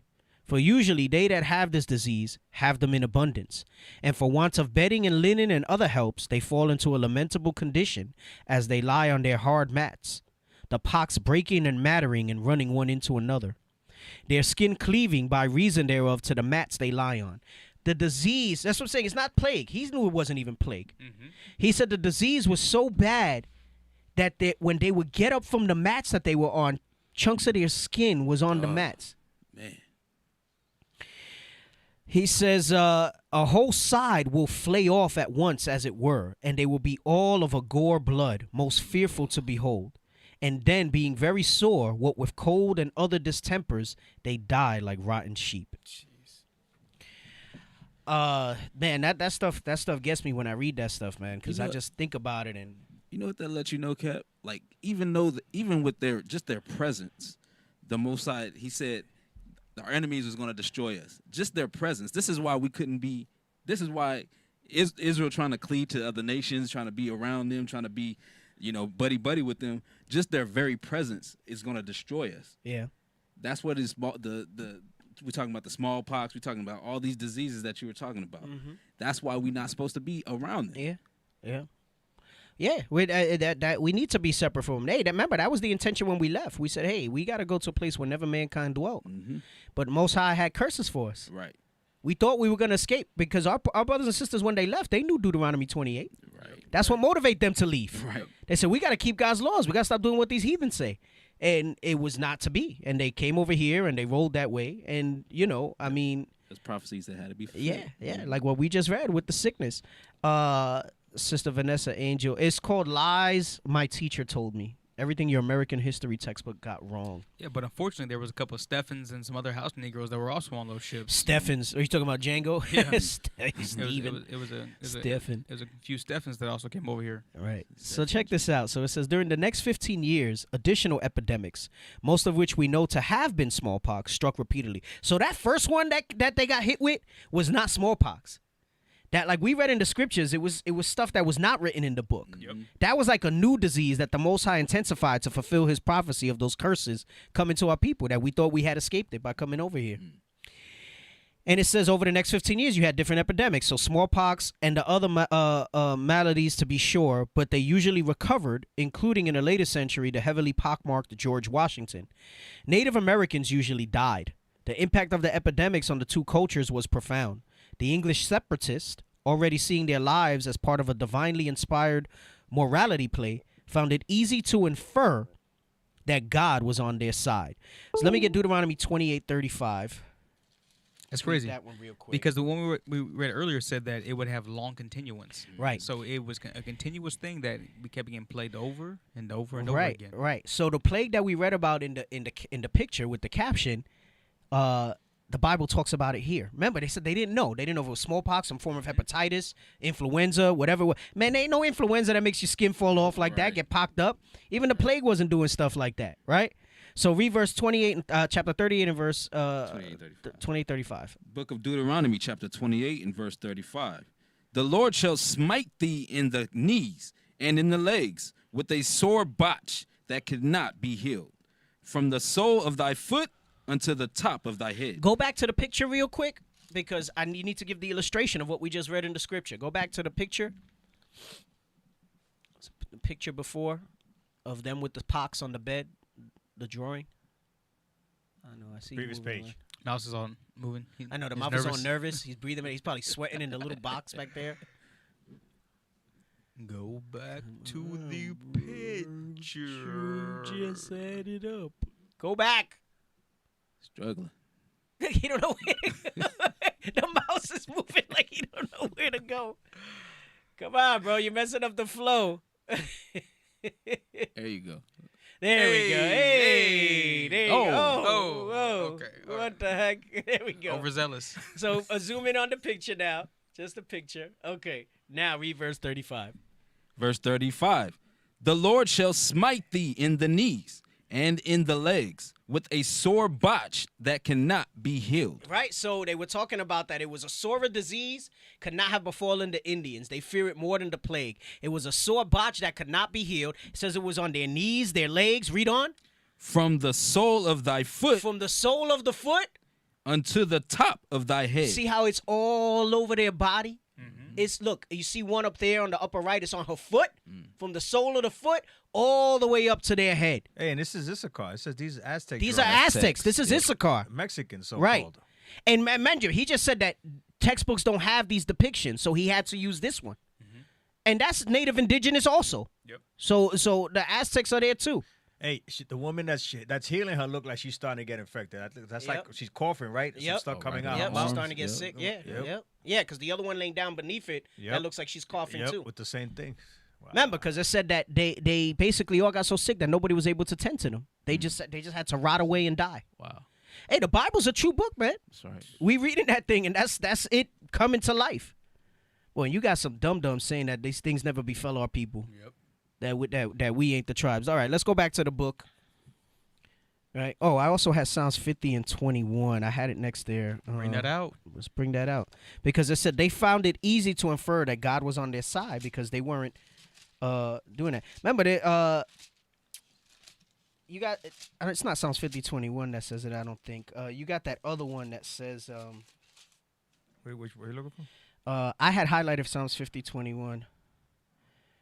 Yeah, this is it. They Yeah. thought that I was altogether such as one as thee. That's it. Go ahead, read that real quick. Because look, it says, already seeing their lives as part of a divinely inspired morality play, they found it easy to infer that God was on their side. Read Psalms 50, 21. The book of Psalms, chapter 50 and verse 21. These things hast thou done, and I kept silence.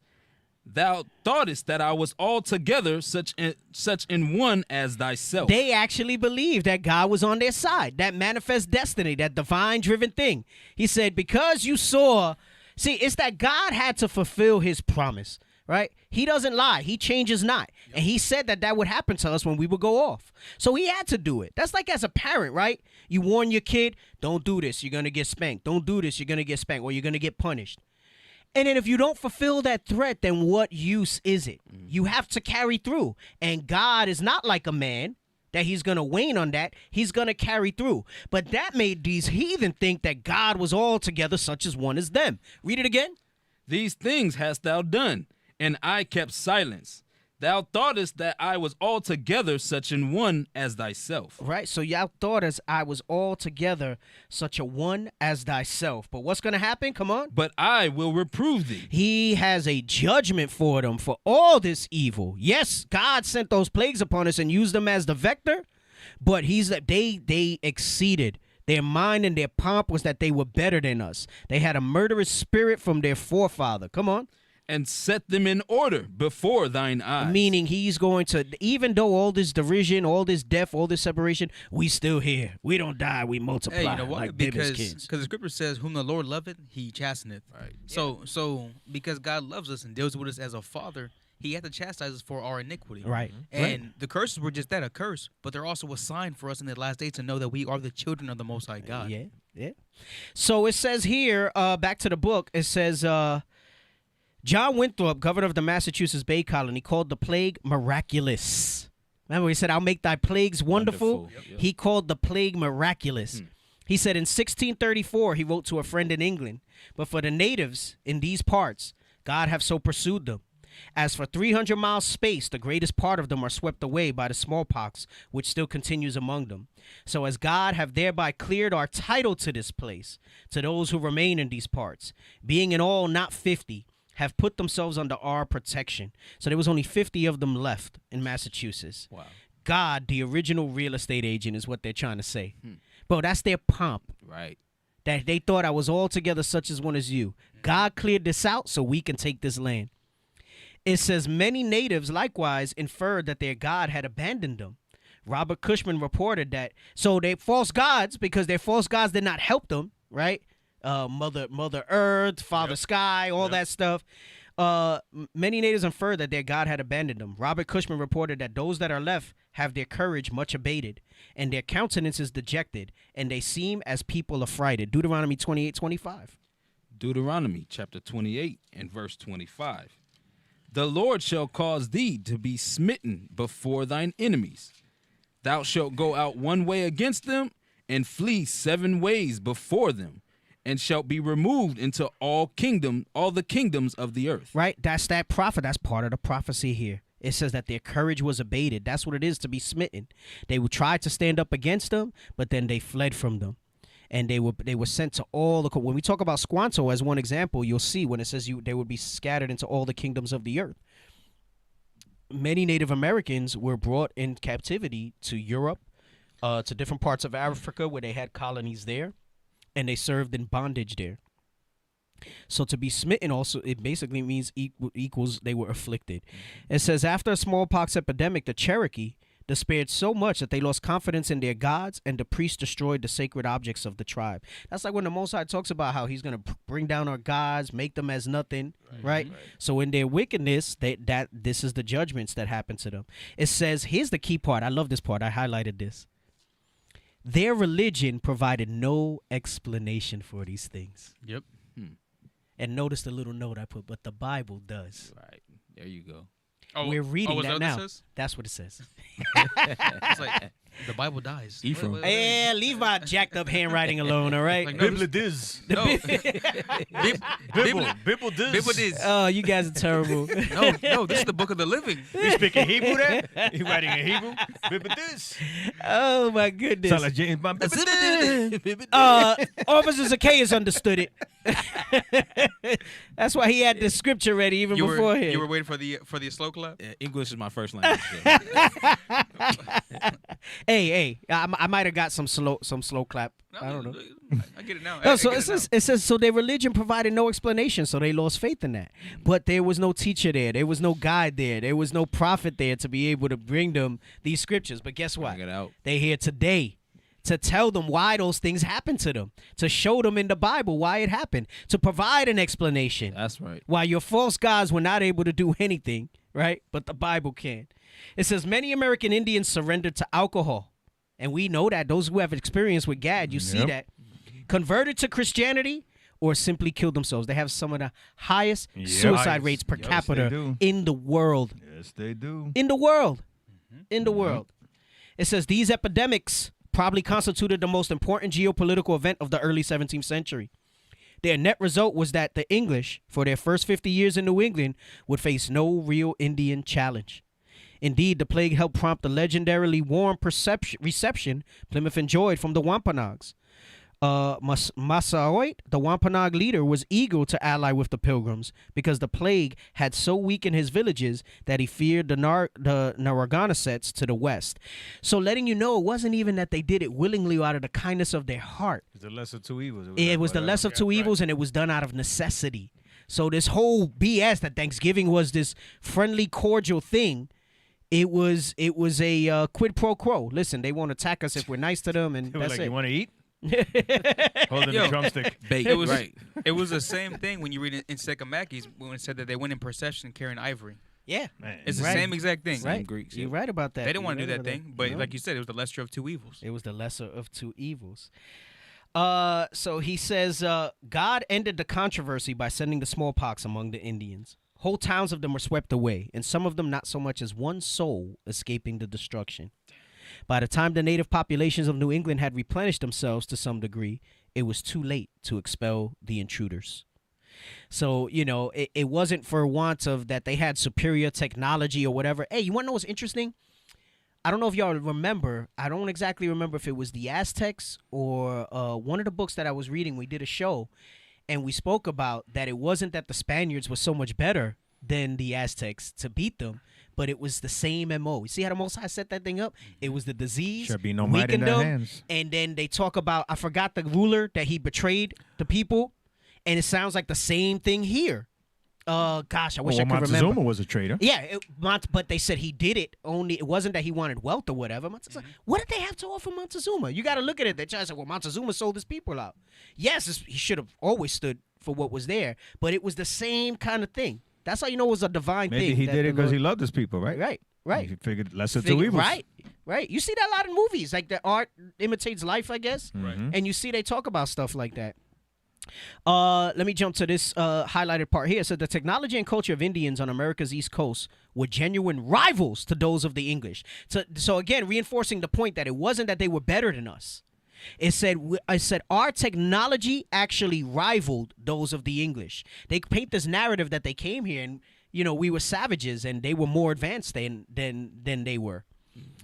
It says, and the eventual outcome of the rivalry was not at first clear. One can only speculate that the outcome of the rivalry would have been if the impact of European diseases on the American population had not been so devastating. Oh, we would have killed the hell out of them. Right. We would have killed the hell out of them. If colonists had been able to occupy lands already cleared by Indian farmers who had vanished, colonization would have proceeded much more slowly. If Indian culture had not been devastated by the physical and psychological assaults it had suffered, colonization might not have proceeded at all. Jeez. That's how you know it was divine, bro. Yep.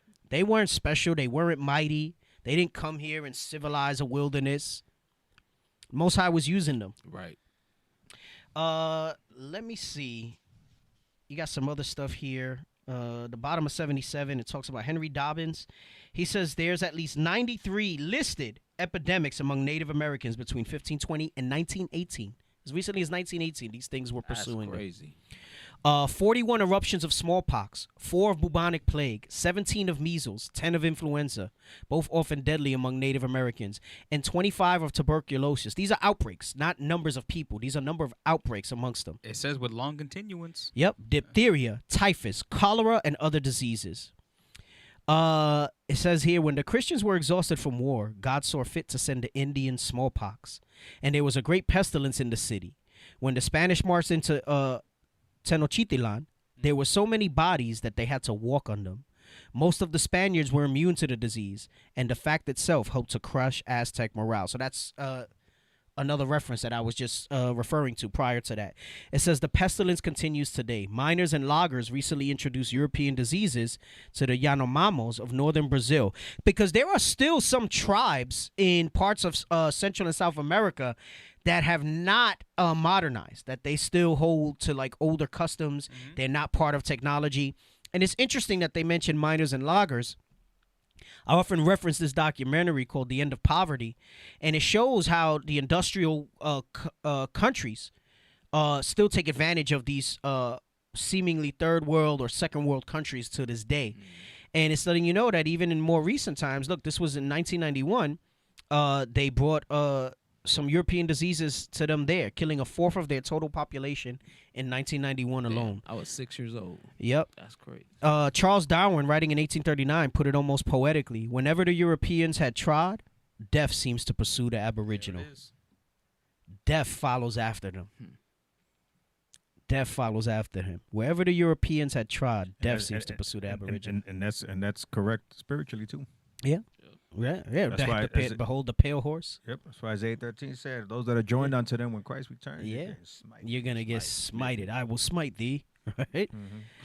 The crucial role played by the plagues in America can be inferred from two simple population estimates. William McNeill reckons the population of the Americans at 100 million in 1492, while William Lager suggests that European had only about 70 million people when Columbus set forth. So basically, we even had more people than them here. Yep. And they try to say that they were outnumbered us. So it says the Europeans' advantages in military and social technology might have enabled them to dominate the Americas as they eventually dominated China, India, and Indonesia and Africa, but not to settle the hemisphere. So they were not this great power. There was divine intervention because the curses need to be fulfilled, not because God was with them. For that the plague was required. Thus, apart from the European and African invasion itself, the pestilence is surely the most important event in the history of America.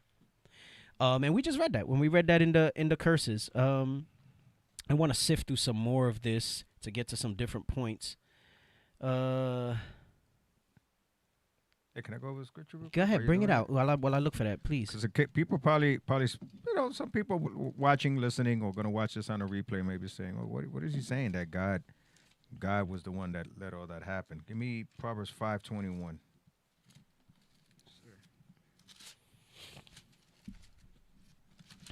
The book of Proverbs, chapter 5 and verse 21. For the ways of men are before the eyes of the Lord, So the ways of man are before the eyes of the Lord, the puppet master. and he pondereth all his goings. He's in control of everything.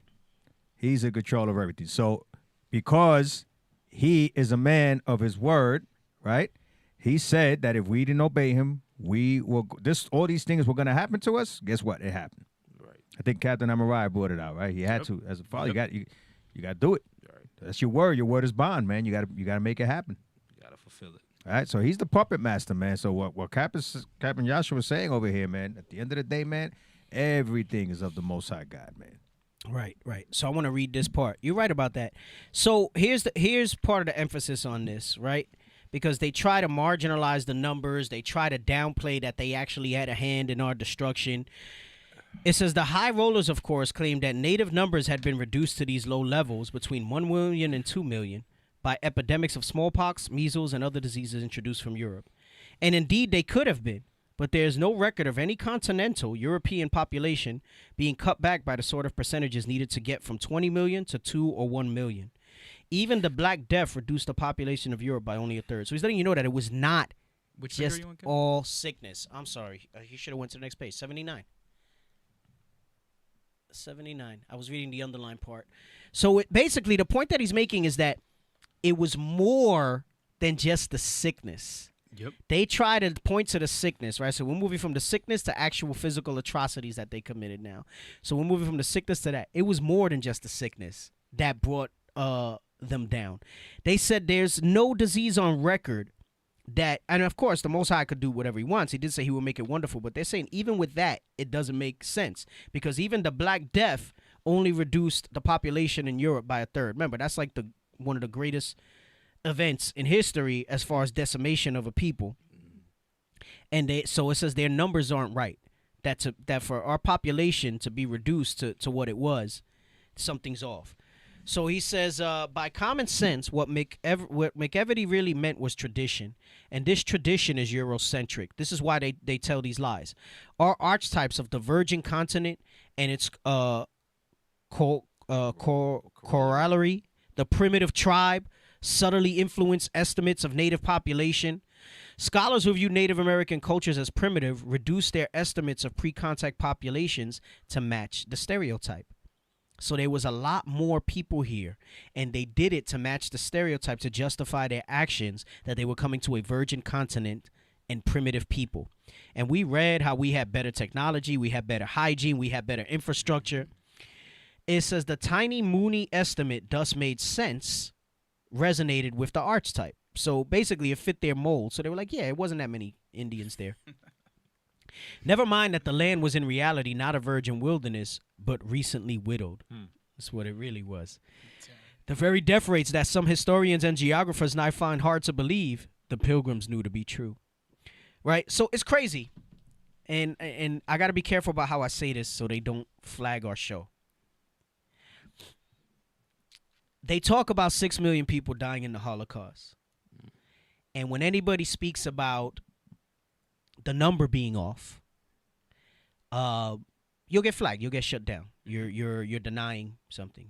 You're insensitive. False information, they call it. But when the American genocide, what the so-called American Holocaust, Which there's a book called that too. right, talks about those type of numbers, they basically say that it's not true. Mm-hmm. There was not that many killed, and nobody's canceling them. I got to be careful about how much I say because I don't want them to then flag the whole show off of the one thing that I said. That's all I'm going to say about that. But Read the book, American Holocaust. right, read the book American Holocaust, and it talks about that thing. So I'll just reinforce what I said here. And what if we kept a holiday that celebrated their Holocaust? Right. We said, oh, yeah, we keep this Thanksgiving dinner Right. because of the Holocaust that happened Yeah. to the Jews. Yeah. Jewish. Mm-hmm. Come on, It bro. wouldn't play well. Well, Exactly. that's that Eurocentric, that's that ethnocentric. You know, I mean, who are the real racists here then, right? Yeah, right, exactly. So again, it says the very death race that some historians and geographers now find hard to believe the Pilgrims knew to be true. He says, but their enterprise failed, for it pleased God to afflict these Indians with such a deadly sickness that out of 1,000, over 950 of them died. And we just read that it's all in God's hand. It did please God to do that. And many of them lay rotting above ground for want of burial. This is precisely the 95% mortality that McEvedy rejected. On the opposite coast, the native population of California sank from 300,000 in 1769, by which time it had already been cut in half by various Spanish-born diseases, to 30,000 a century later, owing mainly to the gold rush, which brought disease, starvation, homicide, There you go. and a That's it. declining birth rate. There it is. Homicide. Gosh, some of this stuff is just like, I'm just jumping around here at this point to get to some more points. That's just a prologue. This is just one chapter in the book. This is That's one the chapter. prologue. Jump to verse 80, and there should just be some few lines highlighted there. I didn't send you 80. I'm pretty sure I took pictures of all of it. Maybe I missed it. Yeah, I don't have page 80. You don't have page 80. All right. Sounds weird. It's in our ear, right? Yeah, right. I know, right? When he speaks in. So I'll read it. It says the problem is not so much the estimates as the attitude, right? So we talk about like they're estimates, right? We know nobody really knows the exact number, but they're obviously much higher than what they are. But he says the emphasis is on the attitude, and that's the point I was just making with the comparison to the Holocaust. It says presenting a controversy seems somehow radical. It invites students to come to their own conclusions. Textbook authors don't let that happen. They see their job as presenting facts for children to learn, not encouraging them to think for themselves. So basically, he's telling you they skew the facts to meet their narrative, and anything outside of that, all right, is seen as radicalization. Let me skip through. Let me see if I want to go over this. If you guys want to say anything while I look for some of this, I'm trying to be more selective because we got about 20 minutes left. Yeah, the scripture says that that they frame mischief by law. So all these things that they do to cover up the numbers and all the homicide committed to our people, although it's not a law, you know, how we think of a law now, but over a supposition of time, our people get conditioned to think, oh, it's just, I mean, it's whatever. It's Right. it's just Thanksgiving. It's just what it is, right? Right. This is for the kids. Right. No, and this is the significance of it. So I'm going to go to page 84. So check this out. Like that's the only day you could eat Right. Yeah, like right. that. Right. With family. It's all part of the way they set it up and design. That's really the whole point of what his chapter here is speaking about. So it says, historians could hardly tout Virginia as moral in intent. So this is what we were speaking about earlier about supposedly they were fleeing religious persecution. They wanted, to start new enterprising government. For in the words of the first history of Virginia written by a Virginian, the chief design of all parties concerned, meaning this is their main motivation. This was their main motivation coming over here, was to fetch away the treasure from thence, because they tell you we didn't have anything, that we sold Manhattan for some trinkets, for beads. For beads, yep. But you read other accounts where it says that we had gold and jewels sold into our clothing. So it says the chief design of all parties concerned was to fetch away the treasure from thence, aiming more at sudden gain than to form any regular colony. The Virginians' relations with American Indians were particularly unsavory. In contrast to Squanto, a volunteer, the English in Virginia took Indian prisoners and forced them to teach colonists how to farm. So they make this nice Thanksgiving story, but they which we know was out of necessity that they helped them. And then they tell you here that they took them prisoners, meaning they took them slaves and forced them to teach them how to farm this land. In 1623, the English indulged in the first use of chemical warfare in the colonies when negotiating a treaty with tribes near the Potomac River headed by Chiskiak. The English offered a toast symbolizing eternal friendship, whereupon the chief, his family, advisors, and 200 followers dropped dead of poison. Get me the words of smoother than butter, but war was in his heart. Is that 55? Yeah, I think it's 55. Psalm 55. Get me that real quick. That was in 1623. That was the first use of chemical warfare on us over here. Notice they said, here's a toast symbolizing eternal friendship. And then they all dropped dead from drinking poison. Go ahead, read that. What verse he starting at? I'll start at verse 20. Okay. The book of Psalms, chapter 55 and verse 20. He hath put forth his hands against such as be at peace with him. Right? So we weren't trying to really war with them and fight with them, right? So he made peace with us, right? Said, hey, we're going to have eternal friendship here. Come on. He hath broken his covenant. And he made a covenant with us and said, let's toast to it. Come on. The words of his mouth were smoother than butter. That sounds like nice words, man. This is going to symbolize eternal friendship between my people and your people. Remember, never trust our enemy. We started with that. Yep. Right? You got to see that wickedness clear. Come on. But war was in his heart. But war was in his heart. His intent, his wickedness is ever present. Come on. His words were softer than oil, yet were they drawn swords. Right? So his words softer than oil, but they were drawn swords because they poisoned all of us. Just boom, dead. Let me jump forward. Here's another one. Page 85. It says, the invaders followed a pattern. Throughout the hemisphere, Europeans pitched camp night in the middle of native populations. So this was a pattern that they did as they continued to come more and more. So it started with the pilgrims. Word got back. People started coming over. And it says, and I like that. He calls them invaders. That's the proper term for them, right? I wouldn't even call them colonizers yet. Nope. I call them invaders. Colonizers are still too nice for them. Right. It says the invaders followed a pattern throughout the hemisphere. Europeans pitched camp right in the middle of native populations. Yo, that's gangster, bro. So that's like what you were just saying. So a family of four has an 8,500 square foot house. Somebody freaking don't even knock on your door, just comes in one day like, hey, what are you doing here? I'm living here. I'm living here now. All to the east wing, you to the west wing. Right. Bro, they did this in Cusco, Mexico City, Natchez, Chicago.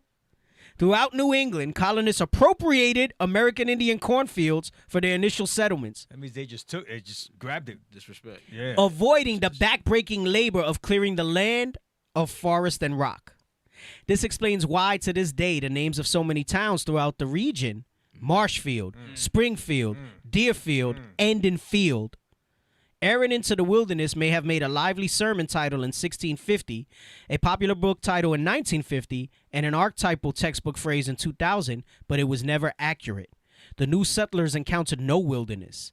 In this bay wherein we live, one colonist noted in 1622, in former time have lived about 2,000 Indians. So they just took stuff. They just replaced themselves there. I'm going to jump to the highlighted part. It says, the Pilgrims began receiving Indian assistance on their second full day in Massachusetts. They talk about us and welfare. Pull yourself up by your bootstraps. Right. Yeah, I would have been that Indian.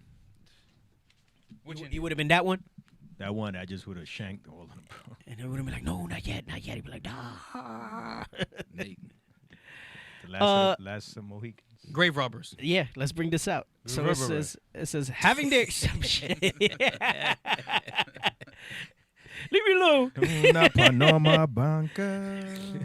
It says having their guns and hearing nobody, they entered the houses and found the people were gone. We had houses. We weren't all in tents. Right. Yeah, right. Read that again. Read it. Entering the houses. But even the tents were badass. Right. We had houses. Talking about we was just savage living in the open land. That's a cut. They entered the houses and found the people were gone. The sailors took some things but didn't dare stay. We had meant to have left some beads and other things in the house as a sign of peace and to show we meant to trade with them. Liars. We left beads to show that our words were beads. Smoother than butter. We just read a couple pages before that we had treasure. Right. We have houses and all this stuff, and they left beads to say that we weren't stealing. We left payment. To show that we wanted to trade, we left nice warm blankets. Yeah. Oh, that's messed up. It says, but we didn't do it because we left in such haste. So they didn't even leave the beads. Yeah, they were going to leave some worthless beads, but they didn't even leave the beads. Took them in. But as soon as we can meet with the Indians, we will pay them well for what we took. They had nothing. You mean pay them well? It says it wasn't only houses that pilgrims robbed. Our eyewitnesses resume his story. We marched to the place we called Cornhill, where we had found the corn before. At another place we had seen before, we dug and found some more corn, 2 or 3 baskets full, and a bag of beans. In all, we had about 10 bushels, which will be enough for seed. It was with God's help that we found this corn. For how else could we have done it without meeting some Indians who might trouble us? Hey, even that word pilgrims is deceptive. Yeah. Because what it really is Esau. Yeah, we're not gonna be able to get to it today, but we talk about that. We talk about the pilgrim stuff in more detail later. Maybe we'll talk about that for Saturday. Yeah, but like, you know to what? do You it. can always talk about it. This is not really so much only Thanksgiving related. This is history No, related. no. Even in this, even though it's a Thanksgiving chapter, you see how he speaks about the Aztecs and the different stuff. So you're right. So it says. So check it out. Notice he said they found this stuff, right? Now it's going to expound to let you know that where they were digging and finding this stuff was graves. He says that God helped them find corn buried in the ground. So they just randomly digged. Hey, God told me to dig right here, and I'm going to find some corn that's going to help us out. It's their pomp. It was the way that they buried them. They buried them with corn and different things, right, as part of that stuff to pass on. Put that arm out. From the start, the Pilgrims thanked God, not the American Indians, for assistance in the latter had inadvertently provided, setting a pattern for later Thanksgivings. So do you see where the hypocrisy of the Thanksgiving BS comes from? Yo. Their robbery, their death, their destruction. They giving that's what the Thanksgiving symbolizes. That's right. Thanking their God for the destruction and robbery that they committed. I said no, but we left beads in the graves. So he says, the next morning, we found a place like a grave. We decided to dig it up. We found first a mat, and under that, a fine bow. We also found bowls, trays, dishes, and things like that. We took several of the prettiest things to carry away with us and covered the body up again. You know what? right. You know how the disrespect in that, because that was custom. They buried us with that stuff, and they went ahead. That's the grave robbers. Think about that, man. Right? Because back then, remember, they went idolatry, so you crossed over with all that stuff. With the stuff that you were buried with. It said and covered up the body again. Yeah, right. Y'all can hear me? Yes, sir. Yeah, I hear you. I think your thing's a little bit lower. But, hey, so look at that. He said a place like a grave. So when you read up and he says that they found a bag of beans, 3 baskets, whatever, and they decided to dig up and God showed them, it's a grave. And it says the Pilgrims continued to rob graves for years. Scavengers. For years, right? I don't want to start on the Squanto piece because that's going to take too long. Let me try to jump ahead. I don't want to start on that either. You know what? I'm going to save the rest of these verses for... No, you know what? I'll finish this part. And then I'll save the slavery piece and the other piece with Squanto for Saturday. So we were going to go into this book, The Enslavement of the American Indian in Colonial Times. But also give me an extra day to maybe bring out a few more stuff for when we do the 1 hour. We'll talk about Squanto later. We spoke about last week the civic rituals of Thanksgiving, right? We brought that out in Wisdom of Solomon, right? With the Pilgrim Fathers, right? Thanksgiving being... more of a civil religion than anything else. Let me read that part real quick. So go to page 89. That was from there we go. My Random House Dictionary lists as its main heading for the Plymouth colonists, not pilgrims, but pilgrim fathers. Until recently, the Library of Congress similarly cataloged its holding for Plymouth under Pilgrim Fathers. And of course, fathers was capitalized, meaning fathers of our country, not of pilgrim children. Thanksgiving has thus moved from history into the field of religion, a civil religion. This is a sociological term. These holidays, even though people don't keep them as religious holidays, it is still religious. So atheists keeping this, agnostics, whatever, all these different things, it is what's known as a civil religion because when you venerate, when you keep a tradition, customary with food and drink offerings, because that's all that symbolizes, all those things, you've created a civil religion. That's right. Hey, and in addition to it representing the murder of our ancestors, right? It also commemorates them being our oppressors. Yes.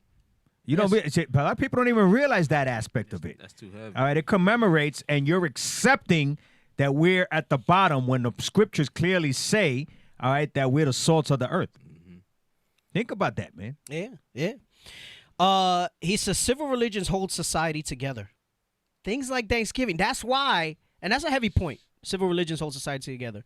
Because earlier, I said you have all these people this year that were marching for George Floyd, Breonna Taylor, all the numerous other names of our people, and the ones that they did not mention, because while so-called African Americans were getting murdered, same thing was happening to Northern Kingdom names, but the news just notoriously does not report on those things. Right. Same thing was happening to Native American brothers and sisters, and the news notoriously does not report on those things. It doesn't fit the narrative and the villains they're trying to paint, the villains and heroes. But I said they'll stop all that and keep Thanksgiving. They'll stop all that and keep Christmas dinner. They'll stop all that and keep all these wicked holidays. And it's because the power of civil religions holds society together. Because no matter what, you galvanize behind that stuff. That's right. So you have to make a statement and stand against those holidays and not keep them. Instead, don't give no passage to that stuff. I'm not saying you got to run and blast your family members on that thing. But you just got to be firm and don't feel bad about you. Don't waver about you not celebrating that stuff. Nah, and look at them with a straight face when you tell them too. Right? Yeah. Be like, but you don't give thanks? Yeah, I do every day. Yeah. You know, it's like that one day is the only day that you. I don't need an oppressive holiday to give thanks. Yeah, I mean, you know, be wise. You know, I tell them that, but I just go no. I give thanks every day. Hey, check this out. It says Plymouth Rock achieved iconographic status around 1880 when some enterprising residents of the town rejoined its two pieces on the waterfront and built a Greek template around it. Going to show you, man, that's heavy. They rebuilt the Plymouth Rock and then they put a Greek template around it, right? Basically to venerate the Plymouth Rock. The template became a shrine. The Mayflower Compact became a sacred text.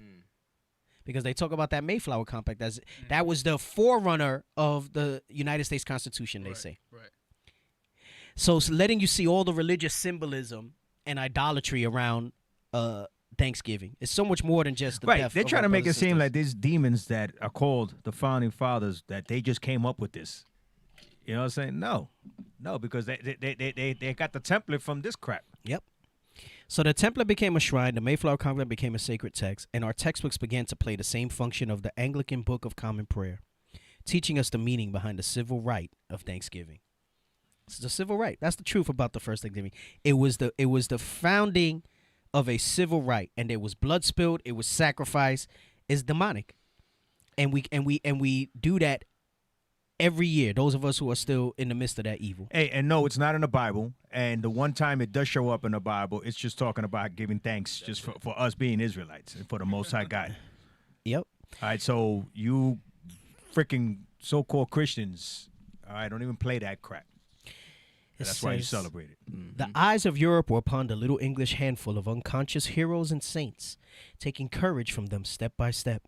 For their children's children, the same ideals of freedom burned so clear and strong that the little episode we have just been contemplating resulted in the birth of the United States of America.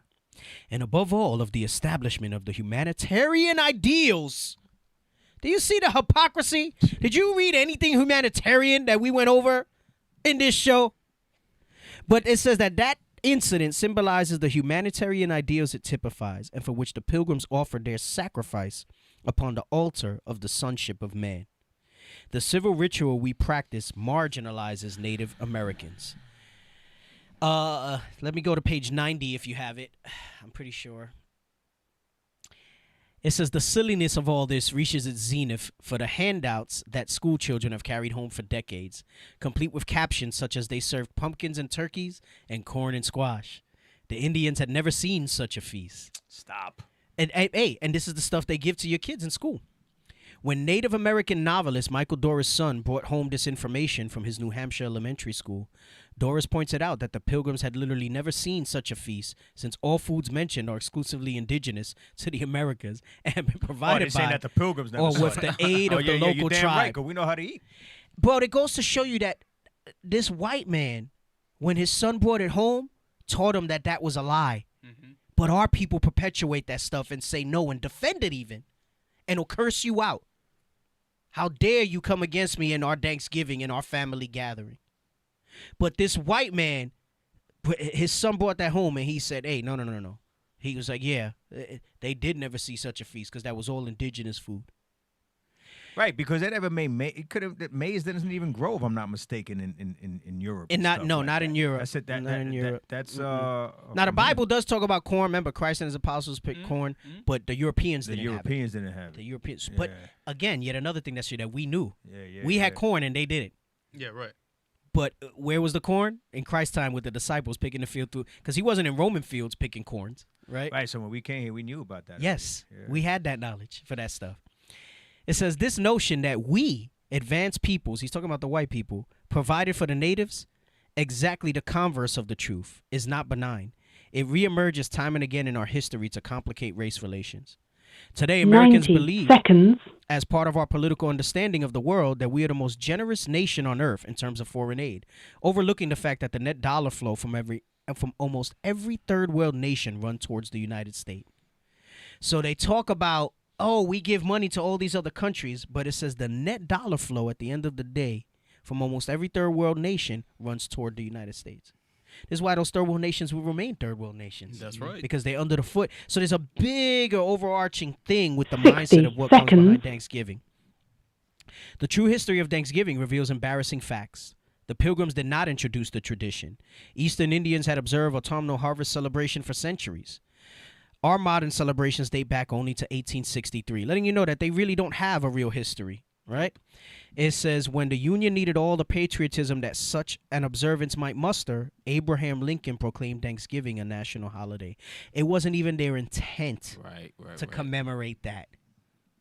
They didn't until 1863. How interesting. The same guy that supposedly took us out of slavery. Supposedly. The Pilgrims had nothing to do with it. Not until the 1890s did they even get included in the tradition. So they weren't even part of the story. So this whole thing is a craftily constructed 10 device seconds. against our people. So it says the ideological meaning American history has ascribed to Thanksgiving compounds the embarrassments. The Thanksgiving legend makes Americans ethnocentric. In Race and Manifest Destiny, Reginald Horseman has shown how the idea of God on our side was used to legitimize the open expression of Anglo-Saxon superiority vis-a-vis Mexicans, Native Americans, and people of the Pacific. They throw Jews and Catholics in there, but letting you know that it brought up the whole thing of that God on their side of that race and manifest destiny, and it legitimized that open expression of Anglo-Saxon superiority came into manifestation in the form of that false image of Christ. That's right. They made us worship that image. It says, we're almost done here. It says in 1970, for example, the Massachusetts Department of Commerce asked the Wampanoags to select a speaker to mark the 350th anniversary of the Pilgrim's Landing. Frank James was selected, but first he had to show a copy of his speech to the white people in charge of the ceremony. When they saw what he had written, they would not allow him to read it. And this is what James had written. Today is a time of celebrating for you, but it is not a time of celebrating for me. It is with heavy heart that I look back upon what happened to my people.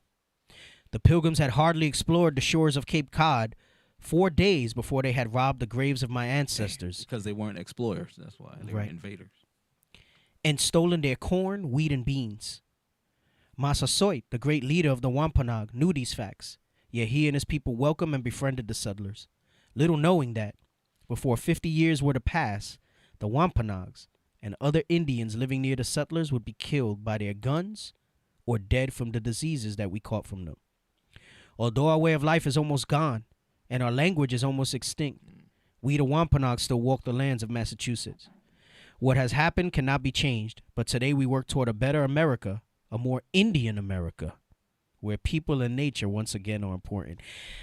Man, a spirit, this brother's probably long dead, but a spirit like that with proper understanding, boy, he sounded, bro, he just threw down a revolutionary gauntlet there. He said, yeah, we're working towards a better America, a more Indian America.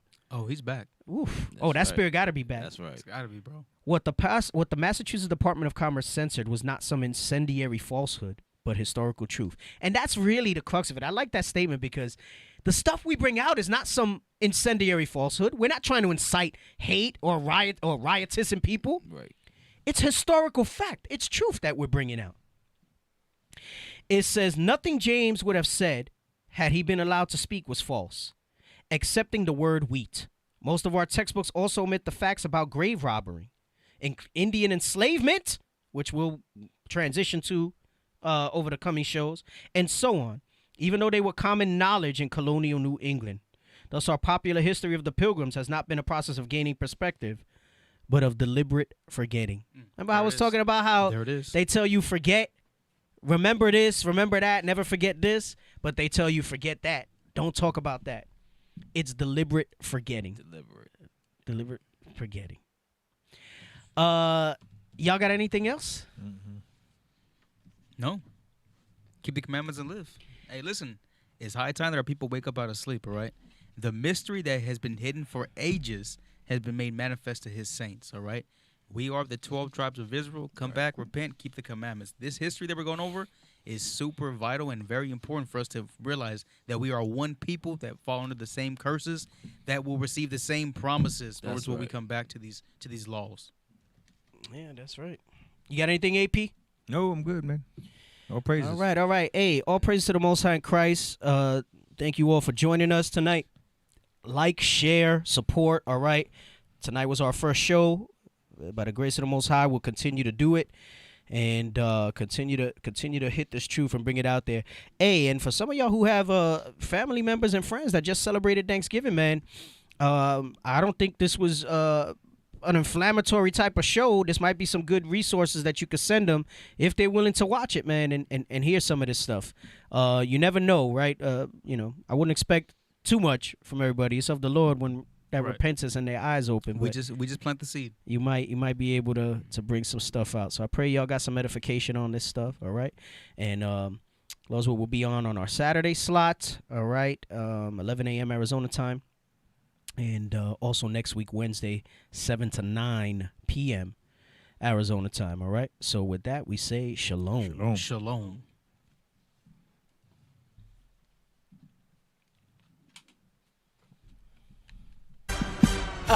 Lego. Israel is back. We back. Israel is back. We got back. the nations running scared because Israel is back. All eyes on us, cause we keeping them laws. When the Lord return, Babylon will fall. Precepts solid. We got them on lock. God's chosen people with Christ as our rock. Israel is back. We back. Israel is back. We back. You heathen, get ready for our